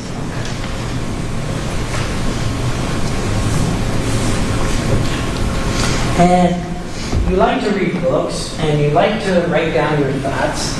And this is something that nobody else in the Wagner family cared for. Is that right? I didn't observe any of them caring to read or write. And you wrote about Angela in this journal you kept, correct? Yes. And you shared some of that with us earlier, right? Yes. And looking at MM3, I believe it is, Judge, if I may. This is one page out of your journal, right? Yes. All right, I think you read this earlier, so I'm not going to ask you to repeat that reading task. But it seems very clear that you thought Angela was a manipulator. Is that right? Yes. That she used the children, when I say the children, Sophie and Bowline, she used them against Jake and George. Is that your understanding? That was my observation. That was your observation. And that's living there for about 3 months or so. Yes. All right. And you came to that conclusion pretty quickly, is that fair to say? Yes. There was a lot of yelling and screaming in that house when George and Jake and Angela and Billy were together, or George, Jake, and Angela, there was a lot of yelling and screaming, right? Yes. Top of their lungs, right? Yes. But I'm not sure how high their lungs can go. But it was uncomfortable, fair to say? Yes.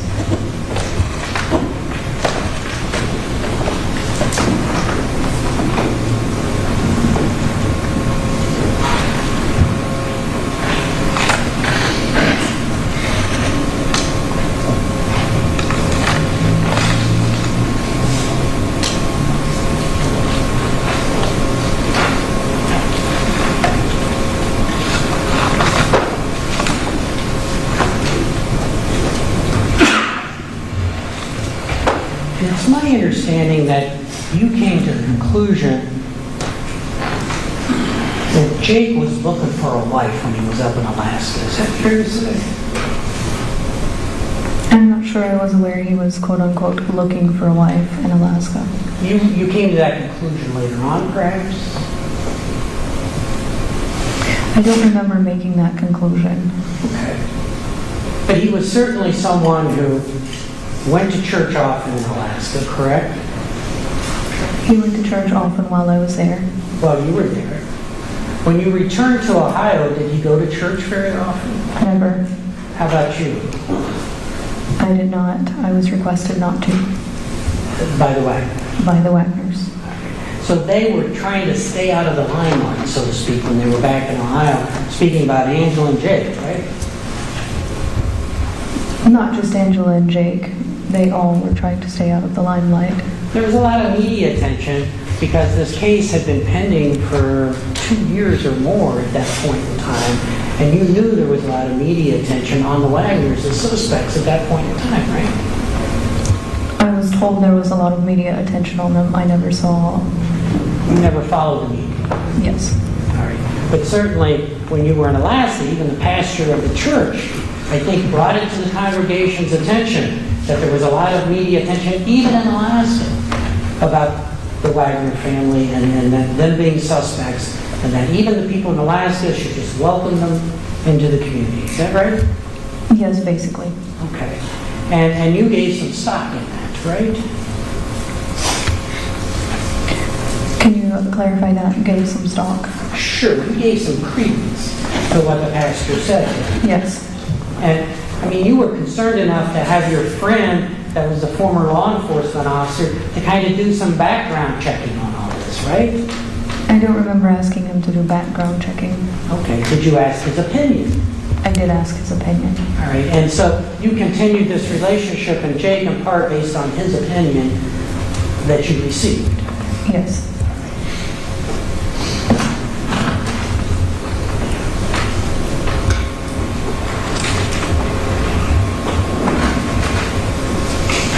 And so after you left Ohio, you went with your friend out of state, right? I went out of state and met my friend. Yeah, and you've continued to live wherever you're living. You don't want to tell us where you're living, right? Correct. Okay. And you eventually filed for divorce from Jake, correct? Correct. And you've had no contact with George, certainly since you left Ohio. Is that fair? Correct.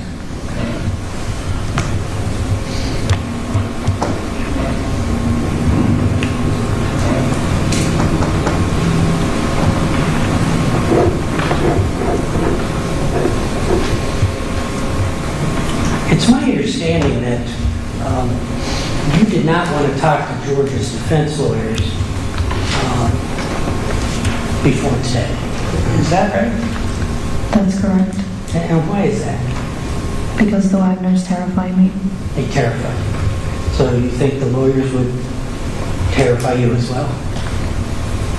Do you like to discuss things with people who terrify you? Understood. But you did not volunteer or agree to discuss anything you know with the defense lawyers before today. Correct. And did you get your college education? I began it twice. Okay, so you're still working on it. Yes. Good for you.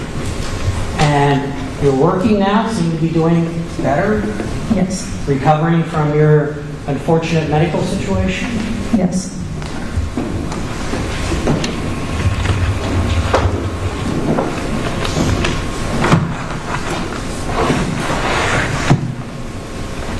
When you left Ohio back in 2018, you were escaping from Angela as much as anybody. Is that fair to say? Angela, Jake, George, and Billy is who I believe myself to be escaping from, Right.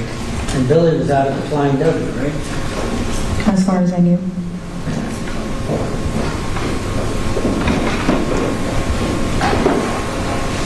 Would you describe Jake as being impulsive at times?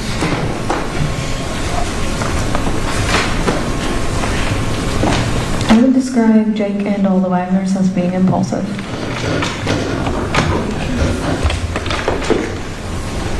Did Jake think, Jake discussed his religious beliefs with you, right?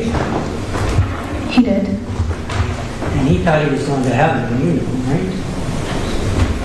He seemed to think so.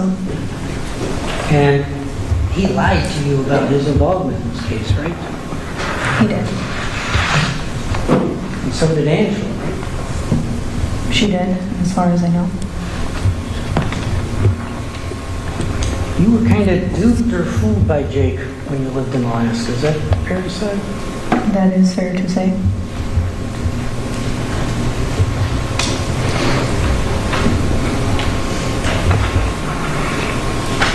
I could have just a moment, Joe.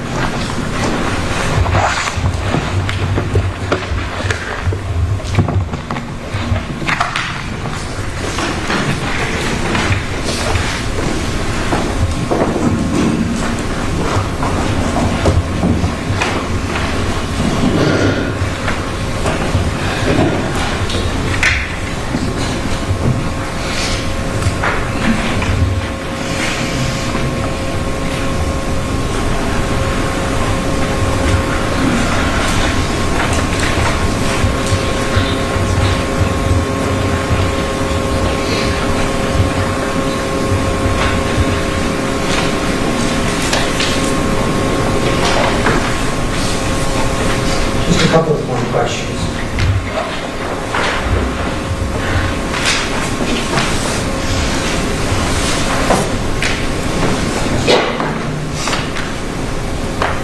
Appreciate your patience.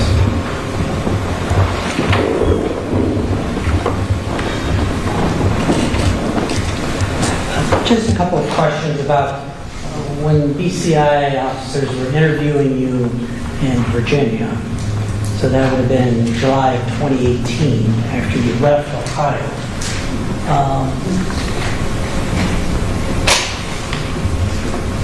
They asked you about George. In particular, they asked you, when George specifically would talk about what he would do, would he say that he would, what would he say that he was going to do to those people if he got his hands on them? And I believe your response was, he would say things like, if I had my way, we wouldn't be hiding out like this. We would be storming Mike DeWine's office, punching him in the nose. You know, just bluffs. And the agent asked you, is that what you perceived them to be? You didn't perceive them to be viable threats, you thought? And your answer was, I thought they're just bluffs, just like blowing off steam. Do you recall that? I do recall that interview. Thank you very much. I don't think I have any other questions. The state wishes to redirect. Yes, Your Honor, thank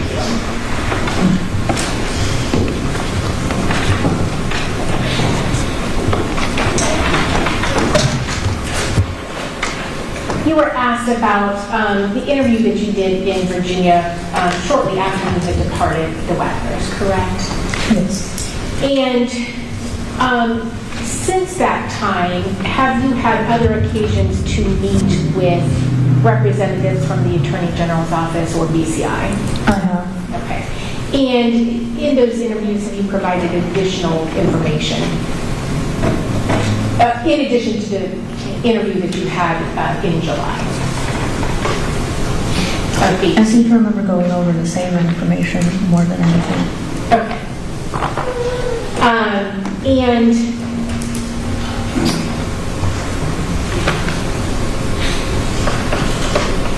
you were asked about the reason that they wanted to move to Missouri, and I believe you indicated because they wanted to purchase a farm together, correct? Yes. Okay. And was that all of them together at that time? Jake, George, Angela, and Billy? Can you clarify, do you mean was it all of them planning to buy the farm, or if that was all of their motive? Yes, if they were all planning to buy a farm. It was my understanding that everyone was planning to buy the farm. Okay. And again, I believe you indicated that it was going to be one property, but there was going to be two residences, you and Jake and Sophia in one, and the remaining of the Wagners in the other, correct? Yes, although I think, if I remember, there was also conversation of Billy going back to the Flying W even then. Yeah. All right. So in the other residence on that property would have been who then? Angela, George, and Bovine. Okay. And you indicated that George came back from Ohio, if in fact that's where he went with Billy, and then was there with you guys for a few days before you all traveled back to Ohio, correct? I'm not sure exactly the period of time, but he was there for a period of hours, days, until we went back to Ohio. I was very confused at the time. Okay. And when you traveled back to Ohio, did you travel back all together? And I don't mean in the same vehicle. but Yes, at we the did. same time. We traveled all back together. Okay. And there was some talk about George yelling a lot. Was Jake or George the only person who yelled a lot? No, he was not. Okay. Who else yelled a lot?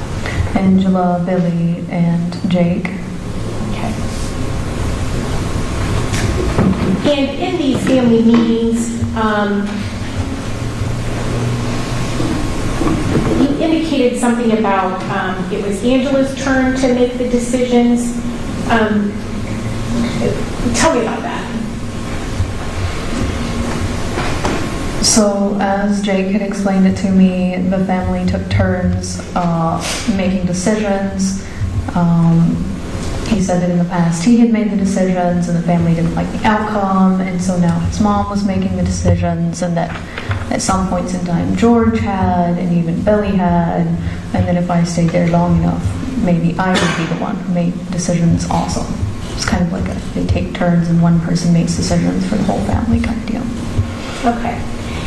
And you were asked about George kind of going off and doing his own things periodically, but I believe you indicated that he also participated in the family events or the family outings. Yes, he did. Okay. And you were asked about telling the people in Virginia during that interview that George would be out around midnight until the early morning hours, 2 or 3 in the morning, correct? That seemed to be what I remembered, yes. Okay. And did you also talk about the fact that he was scrapping with Chris Newcomb and that he felt that Chris was cheating him? Yes, there was conversation about that. Okay.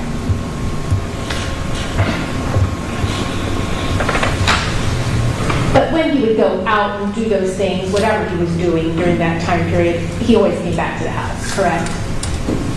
Yes.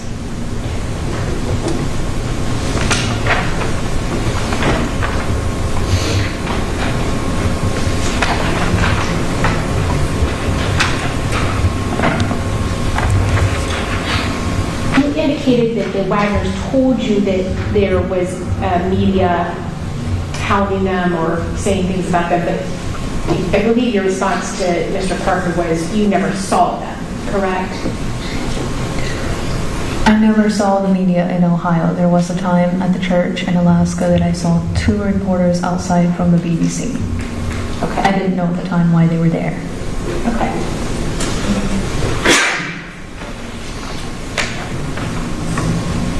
And when you were talking, you were asked about talking to Jake about going to college, and that's why that would be a good reason why you could go and be someplace else and be away from the family since George and others weren't comfortable with you being there anymore, correct? Yes. Okay.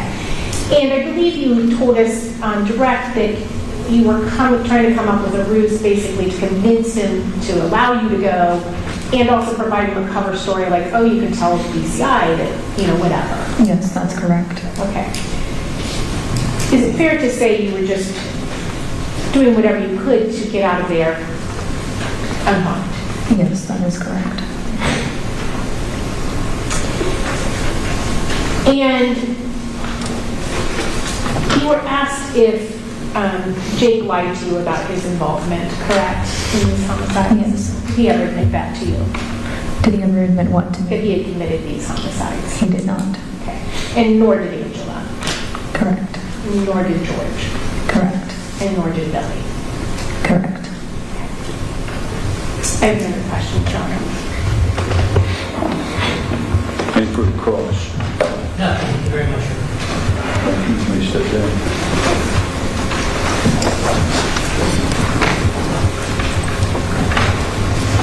State, wish to comment on the witness.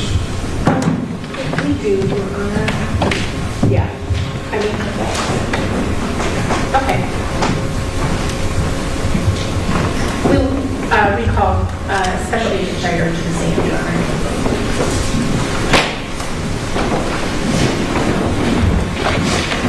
Raise your right hand. You solemnly swear or affirm that the testimony you're about to give shall be the truth, the whole truth, and nothing but the truth as you shall answer unto God. I do.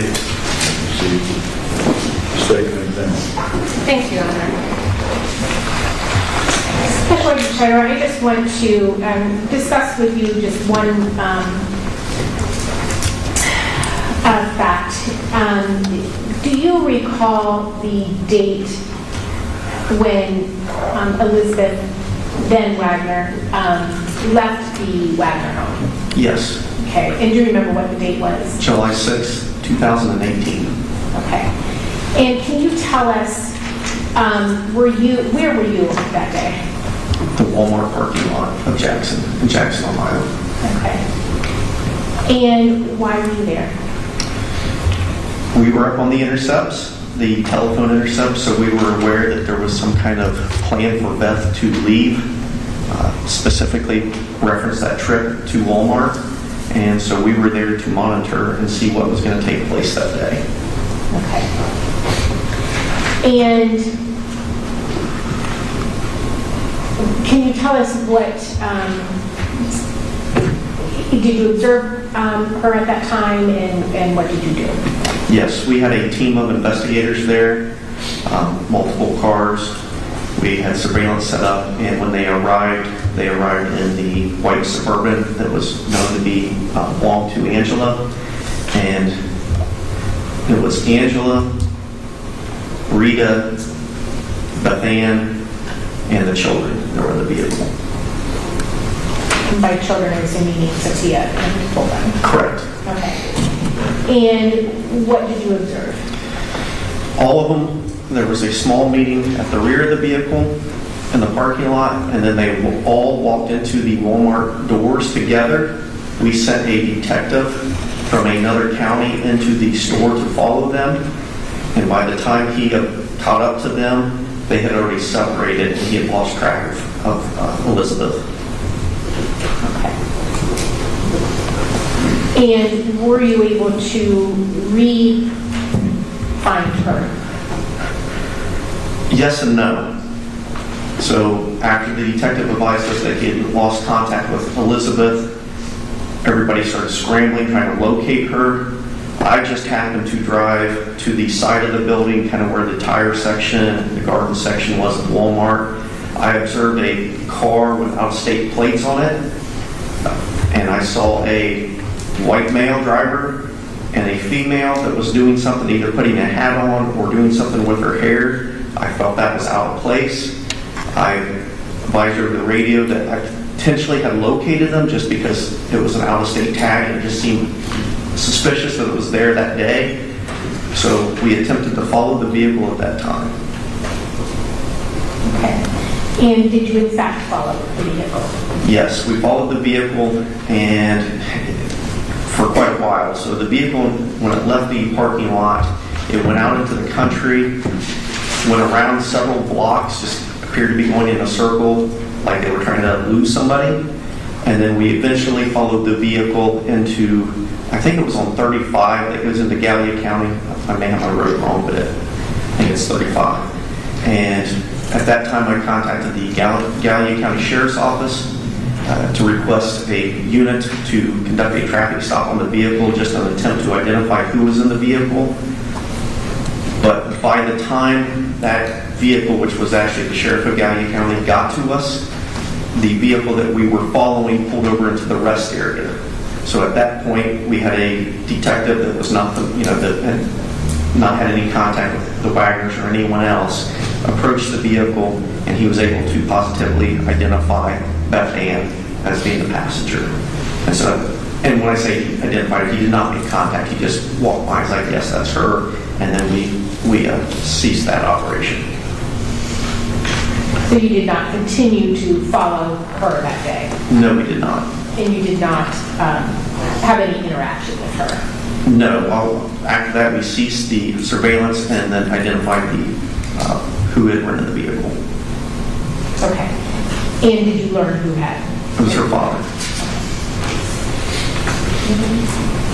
I have no other questions, Your Honor.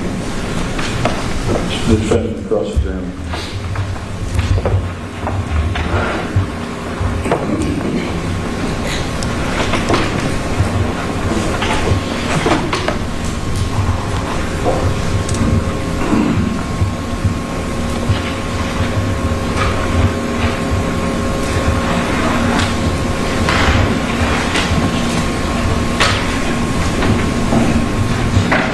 Thank you, very good.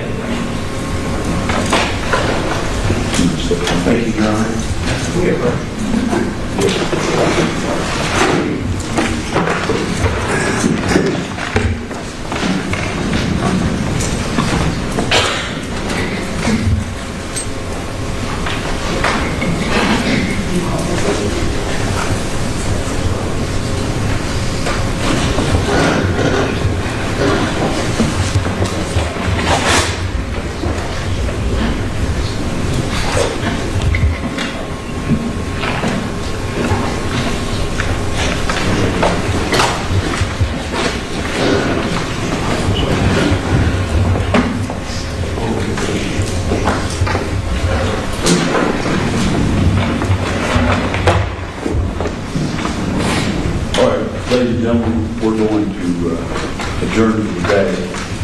guess during the week, but you'll be going home for the weekend.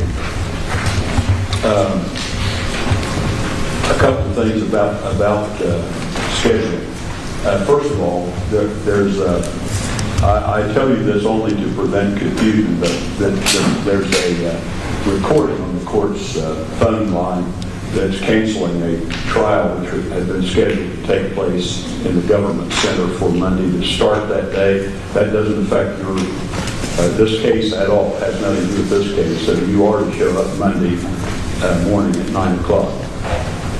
Thursday of next week will be a day off. There will be no trial day on Thursday of next week. Don't confuse that, please. I'm telling you today just in case you want to schedule something else for Thursday. However, Monday is a court day. Monday, Tuesday, Wednesday, and Friday are scheduled court days. Thursday will be a day off. You'll be going home for the weekend. The admonition is do not discuss this case among yourselves or with anyone else. Do not permit anyone to discuss this case with you or in your presence. Do not form or express an opinion concerning this case until it's finally submitted to you for deliberation and verdict. Do not do any research of any kind concerning this case, either as to the facts or as to the law, from any source at all. And do not read, view, or listen to any reports or any accounts of this case from any source at all. That would include, but not be limited to, television, radio, or newspapers, or any of the internet sources, Facebook, or any of the other social networking sites, or any source whatsoever. Refrain from all of that, and of course have no contact with participants in the trial, and that would include parties, counsel, or witnesses. So again, Monday morning at 9, and we assembled at the jury room downstairs to be brought up by court personnel. Is there anything from counsel for either side before we adjourn until Monday at 9? No, Your Honor. All right, and please leave your notepads and receipts that you guys will do as we are adjourned until Monday.